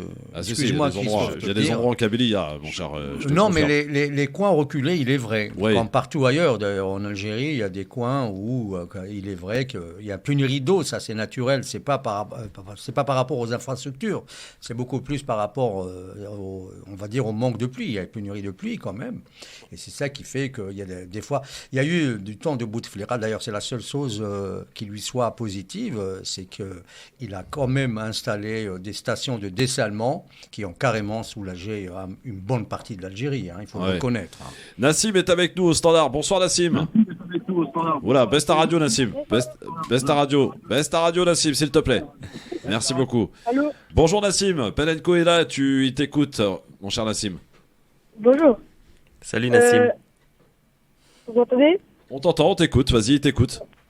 Est-ce que moi je m'appelle Nassim et je suis d'Alger? Oui. Et vas-y, on t'écoute Nassim. C'est un jeune. On t'écoute Nassim, vas-y, parle à Penenco, il est là, il t'écoute. Je t'écoute Nassim. Ok, c'est pour demander une question. Oui. Parce que je suis encore jeune et je connais pas encore bien l'histoire. Mais c'était juste pour savoir si Ouarid Boumadjine c'était un bon président. Qui donc? C'est qui? Ouarid Boumadjine. Ouarid Boumadjine. Ah, Ouarid Boumadjine. C'était le deuxième président de l'Algérie indépendante. Oui. Je suis pas assez calé pour Non, répondre. on parle pas beaucoup de lui. On parle pas beaucoup de lui. Désolé. C'est une personnalité un peu occultée en Algérie en ce moment. En ce moment, là, vous parlez de Bouteflika. Bouteflika, il faisait partie du gouvernement de Boumedienne qui a fini comme président. Et malheureusement, donc, pour lui, il a été un peu viré par le peuple, parce qu'il a fait pas mal d'erreurs. Et ce qui fait qu'il a effacé tout son passé positif, surtout au plan diplomatique. Tu as suivi Nassim sur les réseaux? Non, mais j'aimerais bien. Eh ben, tu peux. T'as quel âge, Nassim? C'est extraordinaire. Moi, oui. J'ai 14. 14 ans. Je l'ai bien deviné pour te dire. Hein. Eh ben, tu vas sur la chaîne YouTube de Ben & Co et tu vas voir. D'ailleurs, il y a une vidéo. Enfin, il y a plusieurs vidéos et je crois qu'il y a une vingtaine de vidéos. Donc, tu vas pouvoir kiffer. Toi qui es d'Alger, tu vas pouvoir. Tu vas voir de quelle manière il a visité Alger, etc. Donc, merci à toi en tout cas, Nassim, pour cette drôle de question auquel je m'attendais pas. Hein. Mais bon, merci beaucoup, Nassim. À très vite. 01 40 33 9000. Évidemment, les amis, si vous voulez parler à Ben & Co, il est avec nous en direct. Alors, ensuite, comment ça s'est passé? C'était prévu d'avance de partir directement en Tunisie ou alors ça s'est fait là encore une fois sur le tas? Non, c'était un plan B. Hein, en vérité. Un plan B. Non, mais dans le sens où la Tunisie, je connaissais pas. C'est pas péjoratif, attention quand je dis plan B, hein, c'est parce que moi mon objectif c'était de visiter l'Algérie dans sa globalité un maximum de temps, au moins pendant 2 à 3 mois, en sachant que j'avais un visa que d'1 mois. J'ai essayé sur place de prolonger, je n'ai pas réussi pour diverses raisons et donc du coup je me suis dit je vais pas rentrer tout de suite. La Tunisie je connais pas, le Maroc je connais, mais la Tunisie je connais pas, donc tiens, je vais enchaîner directement sur la Tunisie. Voilà, le seul truc c'est que j'étais à Annaba, donc vraiment dans l'est de l'Algérie, j'étais vraiment pas loin de la frontière avec la Tunisie, mais j'étais obligé de rentrer en fait sur Alger pour prendre un vol, parce que il faut savoir que depuis la pandémie, les frontières terrestres entre l'Algérie et la Tunisie sont ouvertes exclusivement aux Algériens qui travaillent en Tunisie et aux Tunisiens qui travaillent en Algérie, mais pas pour les touristes. Alors, tu nous raconteras un petit peu ce que tu as vécu en Tunisie. Là aussi, tu as beaucoup voyagé, tu t'es retrouvé dans des endroits un petit peu parfois insolites. On verra en tout cas avec toi, Ben. Alors, une autre personnalité qui s'est fait remarquer aussi sur les réseaux, il est d'ailleurs parti, je crois, à peu près en même temps que toi. C'est Mehdi Debrar qui est avec nous, Debrawer sur Instagram notamment. Mehdi qui s'est lancé ce pari fou de faire Paris-Alger à pied. Bonsoir Mehdi. Bonsoir. Bonsoir et bienvenue sur France Maghreb 2. Alors, où en es-tu dans ton escapade de Paris à Alger? Tu es, je crois, en Italie, hein, c'est ça? Exactement, je suis en Italie, je suis à 75 km de Rome. D'accord. Combien de kilomètres parcourus jusqu'à présent à pied, Mehdi? À pied, 1650. Ah ouais, 1650. Ouais. Alors, pourquoi avoir eu cette envie de partir à pied à Alger, Mehdi? C'est quoi la raison? Alors, c'est mon 6e voyage à pied, donc j'aime beaucoup faire des randonnées, j'aime beaucoup marcher, ça me fait vraiment du bien, et là, c'est pour une raison spéciale, c'est en hommage pour mon père. Ouais. Et comme toutes mes précédentes marches, c'est pour aussi une association. Donc les fonds récoltés des gens qui me suivent sur les réseaux sociaux serviront à la construction donc d'Oasis et d'autres actions menées par l'association Life ONG. Ouais. Et voilà, c'est ce qui me motive à faire ce voyage. Donc j'imagine que tout au long de ton voyage, beaucoup de rencontres. Comment ça se passe pour dormir? Tu dors chez l'habitant? Tu dors parfois dehors? Comment ça se passe? Alors c'est au feeling, au jour le jour. Hier, j'étais dans un champ. J'ai parlé avec un agriculteur. Il m'a laissé son champ. Avant-hier, j'ai dormi en auberge. Parfois, il y a des gens qui m'invitent. C'est un mélange de plein de choses. C'est un mélange de beaucoup de choses et c'est au feeling vraiment au jour le jour. Mehdi, est-ce que le fait d'être sur les réseaux sociaux et que tu partages justement ton trajet, ça t'aide justement à pouvoir obtenir déjà de rencontrer des gens? Est-ce qu'il y a des gens qui te reconnaissent? Est-ce que comment ça se passe? Ouais, c'est incroyable en France et en Suisse, un peu moins en Italie parce que je fais mes stories sur Instagram en français. Ouais. Mais en France et en Suisse, j'ai eu un soutien incroyable. Tous les jours, il y avait des gens qui venaient me ramener de l'eau, de quoi manger, presque un endroit où dormir quasiment tous les jours. J'ai pas eu à monter ma tente. Et en Italie aussi, je rencontre par contre des gens qui font des trajets en vélo. Et par exemple, ce matin, Guillaume qui m'a vu et qui m'a dit « Oh, c'est pas toi qui fais Paris-Alger à pied ?» Donc ouais, ça fait plaisir. Ouais. Alors, il t'est arrivé quelques galères, hein, je crois, Mehdi. Ouais, aujourd'hui, plus grosse galère là du voyage, c'est aujourd'hui. Qu'est-ce qui se passe, Mehdi? Qu'est-ce qui se passe, Mehdi? J'ai oublié mon passeport. Tu l'as oublié où, ton passeport? Ouais, j'ai oublié mon passeport. Franchement, c'était une journée compliquée, je l'ai récupéré à l'instant. Ah, donc ça y est, donc on avait l'info comme quoi tu l'avais perdu, donc c'était un peu très embarrassant évidemment. Comment ça s'est passé? Comment tu l'as récupéré? En fait, j'ai laissé mon passeport et je me suis même pas aperçu que je l'ai perdu. On m'a envoyé un message et qu'on m'a dit que je l'avais laissé sur place. Et sachant que je fais tout à pied, c'était compliqué de faire 70 km en arrière. Du coup, il est venu me le rapporter, mais bon, ça m'a coûté 50 €. Ouais. Pour l'essence. Au moins, t'as récupéré ton passeport, c'est quand même déjà bien. Qu'est-ce qui s'est passé hier? On m'a dit que t'as eu peur hier. Qu'est-ce qui s'est passé, Mehdi? Hier, non, j'ai pas eu particulièrement peur. Il y avait, après, il y a pas mal de sangliers dans la région, là, autour de Rome. Ouais. Mais j'ai l'habitude. Ah oui, il y a eu le chien hier. Ouais, j'oublie. Voilà, c'est non, vrai, on m'a dit il a eu peur hier. La clôture. Qu'est-ce qui s'est passé? Exactement. Il y avait le chien. En fait, j'étais sur des voies rapides. Et parfois, j'ai pas le choix d'aller sur des voies rapides, mais c'était vraiment rapide sur une centaine de mètres. Et il y a un chien qui a sauté la clôture. Qui m'a fait flipper, mais je pense qu'il voulait juste être intimidant. Ouais. Et ça a marché d'ailleurs. et finalement, plus de mal que de peur, mais parfois il y a des choses qu'on maîtrise pas pendant ces voyages, et c'est pour ça aussi que je l'ai fait. Hein. C'est dans la difficulté, je pense qu'on s'élève aussi. Alors, quelle est la journée où tu as fait le plus de kilomètres depuis ton départ depuis Paris? La journée où j'ai fait le plus de kilomètres, c'était pendant un défi, donc en live sur TikTok. J'ai fait une marche de 23 heures.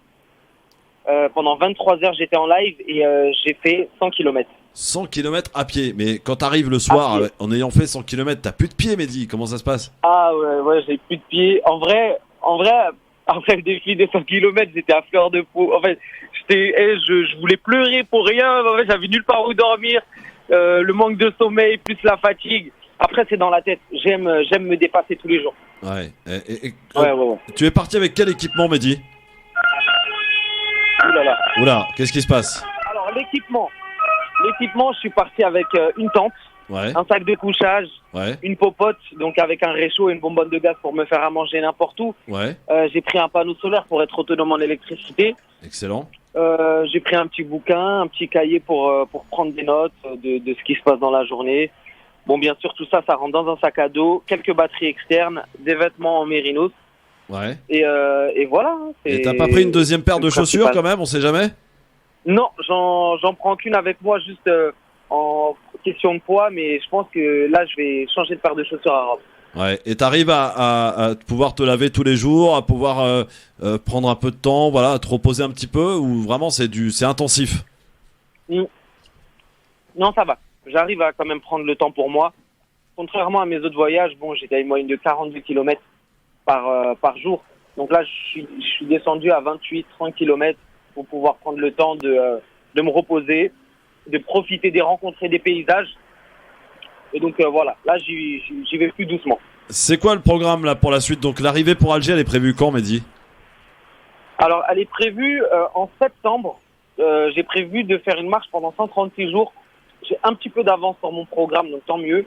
Après, comme j'ai dit, voilà, je prends mon temps, c'est pas une course, j'y vais vraiment mollo. Et tu vas passer par la Tunisie, c'est ça? Exactement. Ouais. Une petite anecdote là, un petit peu croustillante depuis ton départ à Paris, sur ton trajet, sur ce qui s'est passé, un truc un peu hors du commun, un peu rigolo, peut-être une rencontre, un événement, voilà, depuis Paris là, qu'est-ce qui s'est passé, Mehdi? Alors depuis Paris, il s'est passé énormément de choses. J'imagine. Après, je sais pas, marrante, est-ce qu'il y en a pas mal, marrante, mais je vais parler d'une belle anecdote. J'ai rencontré, il y a un mec qui me suivait pas sur les réseaux ni nulle part. Et il m'a vu, il m'a proposé de manger chez lui. Il m'a ouvert la porte de chez lui et en fait il est sorti de chez lui et il m'a ouvert tous les placards, les tiroirs de chez lui. Il m'a dit de me servir dans les vêtements, de prendre ma douche, de faire ce que je voulais. En fait j'étais surpris. Et pendant ce temps-là, voilà, j'ai fait tout ce que j'avais à faire. Il m'a dit de faire comme à la maison, donc j'ai fait comme à la maison. Et quand je suis sorti de la douche, il était venu avec de quoi manger et tout. Et franchement, ça m'a fait trop plaisir. Et c'est venu à point, quoi, parce que c'était un moment où j'étais pas au top. Mehdi, question importante. On dit qu'effectivement, dans la France profonde que tu as l'occasion de traverser pour te rendre en Suisse, puis maintenant aujourd'hui en Italie, on dit que voilà, il y a une certaine réserve, peut-être du racisme. Est-ce que tu l'as ressenti, toi, Mehdi? C'est ça qui est dingue. Je parlais avec quelqu'un qui m'a fait la remarque et qui m'a dit que, en quelque sorte, parce que dans presque tous les villages par lesquels je suis passé, il y avait des gens qui m'attendaient. Donc, ce qu'on appelle la France profonde. Et j'ai senti plutôt de la solidarité, de l'entraide. Et ça m'a fait plaisir. Et parfois, j'aurais même tendance à dire que c'est plus moi qui me dis, ok, là, je rentre dans un village, peut-être je vais mal être accueilli et tout. Et qui finalement, c'est moi qui suis plus sur la réserve. Et quand j'arrive là-bas, c'est absolument tout le contraire. Je suis bien accueilli et tout. Donc non, c'est plus ça que j'ai envie de retenir. Il m'est arrivé aucune mauvaise rencontre, on va dire. Bon, alors là, t'es, je crois, arrivé à Rome, ou tu vas arriver à Rome, c'est ça? Exactement, dans 2 jours. Dans 2 jours, d'accord, très bien. Yes. Mehdi, ne bouge pas, je fais une courte page de pub et je te reprends dans un instant et je vais te mettre en relation avec quelqu'un que tu as peut-être entendu parler pendant parce que tu es sur les réseaux évidemment H24 quasiment. C'est Ben & Co qui est avec nous, le youtubeur qui est avec nous sur France Maghreb 2. Il est parti en repérage pour toi en Algérie et il est avec nous. Vous allez pouvoir échanger 2 petits mots ensemble, les gars. Mehdi Debra qui est avec nous depuis l'Italie. Il s'est fixé ce pari fou en hommage à son père pour aller frapper chez son grand-père à Alger au mois de septembre. Il est avec nous. On se retrouve dans un instant, Mehdi, avec Ben & Co et aussi avec Tariq Esmaïn. Merci d'être avec nous en direct sur votre radio France Maghreb 2. Messieurs, Tariq Mami, Sofiane Garbaoui et Farid Tamsamani. C'est l'heure d'écouter maintenant la conclusion de cette émission. Messieurs, la conclusion de cette émission, de vos échanges, de vos désaccords ou de vos accords. C'est notre ami La Belle Histoire. Tout de suite, à toi de jouer La Belle Histoire. Alors, je ne sais pas si ça intéresse messieurs et dames Ouais, t'as vu présents un en peu plateau, quelle car je n'ai pas les discipline. yeux avisés, étant donné que ces On gens-là, t'écoute, on t'écoute. en fait, dès que vous amenez dans le débat, c'est très difficile. C'est ça. Ils ne s'arrêtent jamais. On ne s'arrête jamais. C'est à toi de jouer la belle histoire et de tous les mettre d'accord. N'oubliez pas que c'est vendredi, que vendredi, c'est un jour où il faut écouter religieusement. Oui. Particulièrement aujourd'hui. Qu'est-ce que vous faites de la laïcité française, vous? Alors, la chronique s'appelle le Tour de France. Ah, il a changé, c'est plus le même titre qu'avant. Ah, c'est toujours le même. On prend. Je profite des vacances pour effectuer une belle échappée algérienne qui, dans le cadre d'une semaine historique où un défilé militaire a présidé aux réjouissances du 60e anniversaire de l'indépendance de l'Algérie. Présidé par Abdelmajid Tebboune, la démonstration de force et d'honneur fut à la hauteur de l'histoire avec un peloton militaire de haut rang et des invités remarqués avec la présence de Mahmoud Abbas et du chef du Hamas, Ismaël Haniyeh. D'où la question posée durant l'émission, la réconciliation palestinienne passera-t-elle par Alger?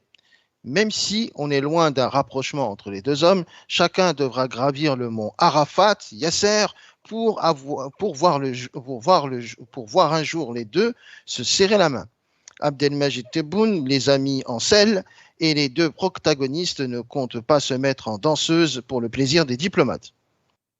La diplomatie algérienne fait grand poids à s'impliquer dans le processus, petit poids vu de l'Occident, mais pour le proche avenir, nous demanderons aux voyants Alexis Dorian. Depuis quelques jours, les musulmans de France et du monde empruntent le chemin en pente ascendante en col du gibier, agneau, mouton ou bélier, pour sacrifier l'animal qui jadis se faisait dans la baignoire et aujourd'hui en abattoir. L'Aïd el-Adha, ou Aïd el-Kébir, réunira la Oumma autour de réjouissances familiales, mais savoureux et cadeaux par centaines. Pour cela, le jeûne d'Arafat nous permet, entre autres, d'expier nos péchés éventuels de l'année passée et celles de l'année en cours. Pour les dirigeants actuels de la France, je ne sais pas combien de jeûnes de Arafat il faudrait pour absoudre leurs péchés originels. En tout cas, ce qui est sûr et certain, c'est que les Français, à force de manquer d'huile de tournesol, de moutarde ou de céréales, ça sera le jeûne du pouvoir d'achat déchu de tout moyen. Et pour Emmanuel Macron, ça gaze, lol. À condition d'aller faire un tour chez président Tebboune, car 340 milliards de mètres cubes de gaz, ce n'est pas négligeable. Un voyage désintéressé, bien sûr, mais il est surtout stratégique, car le président Macron veut faire plaisir à Tarek Mami, car il faut être deux pour faire l'amitié France-Maghreb. Hélas, la France a plus qu'un train de personne n'a remarqué, mais c'est magnifique là ce qu'il vient de dire. Ah oui, très bien la belle histoire, vas-y. Hélas, la France a plus qu'un train de retard, ma SNCF, c'est pas possible. Ouais, par contre, le Razel Hanout algérien de la Casbah d'Alger est plus efficace. Il s'appelle Hassan Chief et avec lui, c'est possible. Lol. Jupiter, ce n'est pas parce que la France manque de pétrole et d'idées qu'il suffit de crier « j'ai faim » ou « soif » au monde qu'Al Jazeera fait jaillir le geyser pour combler son besoin.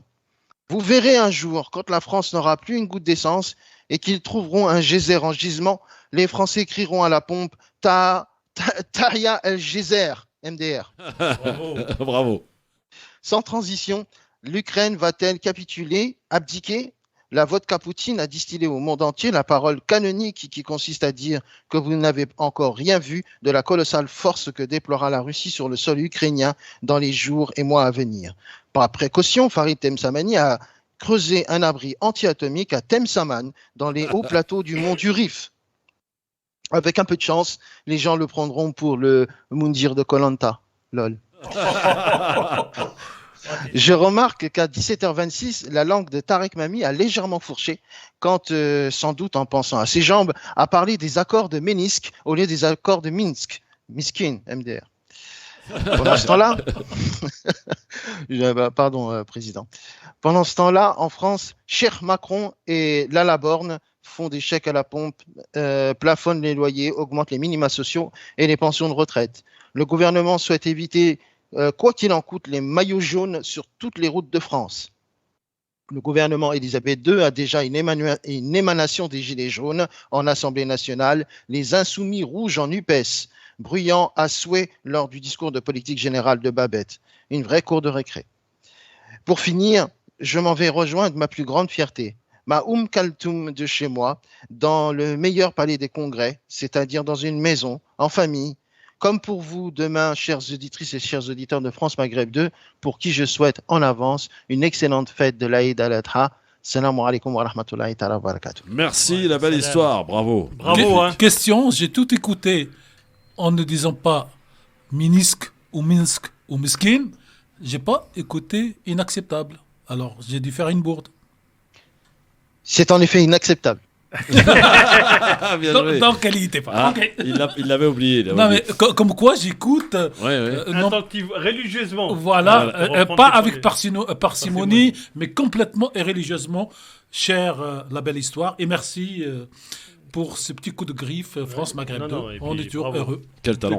Quel talent. C'est un vrai talent. Merci, Mam, et bonne fête de l'Aïd. Bonne fête de l'Aïd à vous tous. Demain sera où et cette chronique, je la prendrai bien, cher Christophe, parce que je sais que vous avez toutes les chroniques, mais celle-là, elle a un goût un peu particulier à la veille de l'Aïd. Justement, il nous écoute là, maintenant? Oui, il t'écoute. Oui, je suis là. Demain, tu seras où demain matin? Laquelle? Laquelle mosquée? Mosquée Admal ibn Affan. Elle est juste à côté de chez moi. Ok, ça marche. Très bien, Alors, c'est bon, les arrangements entre amis, ça va. Hein. Je peux, Christophe? Oui, allez-y, 5 secondes. Oui, 5 secondes. C'est vraiment passer un Eid Mabrouk à toute ma famille qui est en Algérie, celle qui est ici en France, aux États-Unis, au Canada, après les restes, je ne sais pas où ils sont, et puis à tous les musulmans à travers le monde. Je leur souhaite de très bonnes fêtes de l'Aïd. J'espère à ceux qui peuvent le passer en famille qu'ils en profitent, parce que c'est le moment très important. La règle, cher Sofiane, c'est que demain, tous les animateurs de la radio, tous les chroniqueurs, quel que soit l'endroit où ils sont, ils peuvent appeler la radio le jour de l'Aïd pour souhaiter leurs vœux. C'est une tradition. Mais je le ferai demain aussi. Voilà. Aujourd'hui, je profite à ceux qui ne vont pas écouter la radio demain parce qu'ils vont s'occuper de la viande. Oui, parce que ça, c'est sûr. Deux choses, si je peux me permettre. Bon, l'Aïd, c'est après. Salat l'Aïd. Après Salat l'Aïd. Exactement, donc on ne fête pas l'Aïd avant. Tout à fait. Si on le souhaite. Et mon vœu, par contre, c'est que les gens puissent, à travers cette fête-là, comprendre l'essence même du sacrifice. Voilà. C'est pour ça qu'on a, nous, plusieurs ONG qui passent sur France Maghreb 2 et qui expliquent qu'en fait, vous envoyez vos dons pour que votre argent soit transformé en dons et donné à ceux qui ne peuvent pas acheter. Merci. Merci à tous et bonne fête à toutes et tous. Merci Mam, merci Tarek Mami, merci Sofiane Garbaoui et merci Farid. Rendez-vous lundi. Ciao à tous. Salut à tous.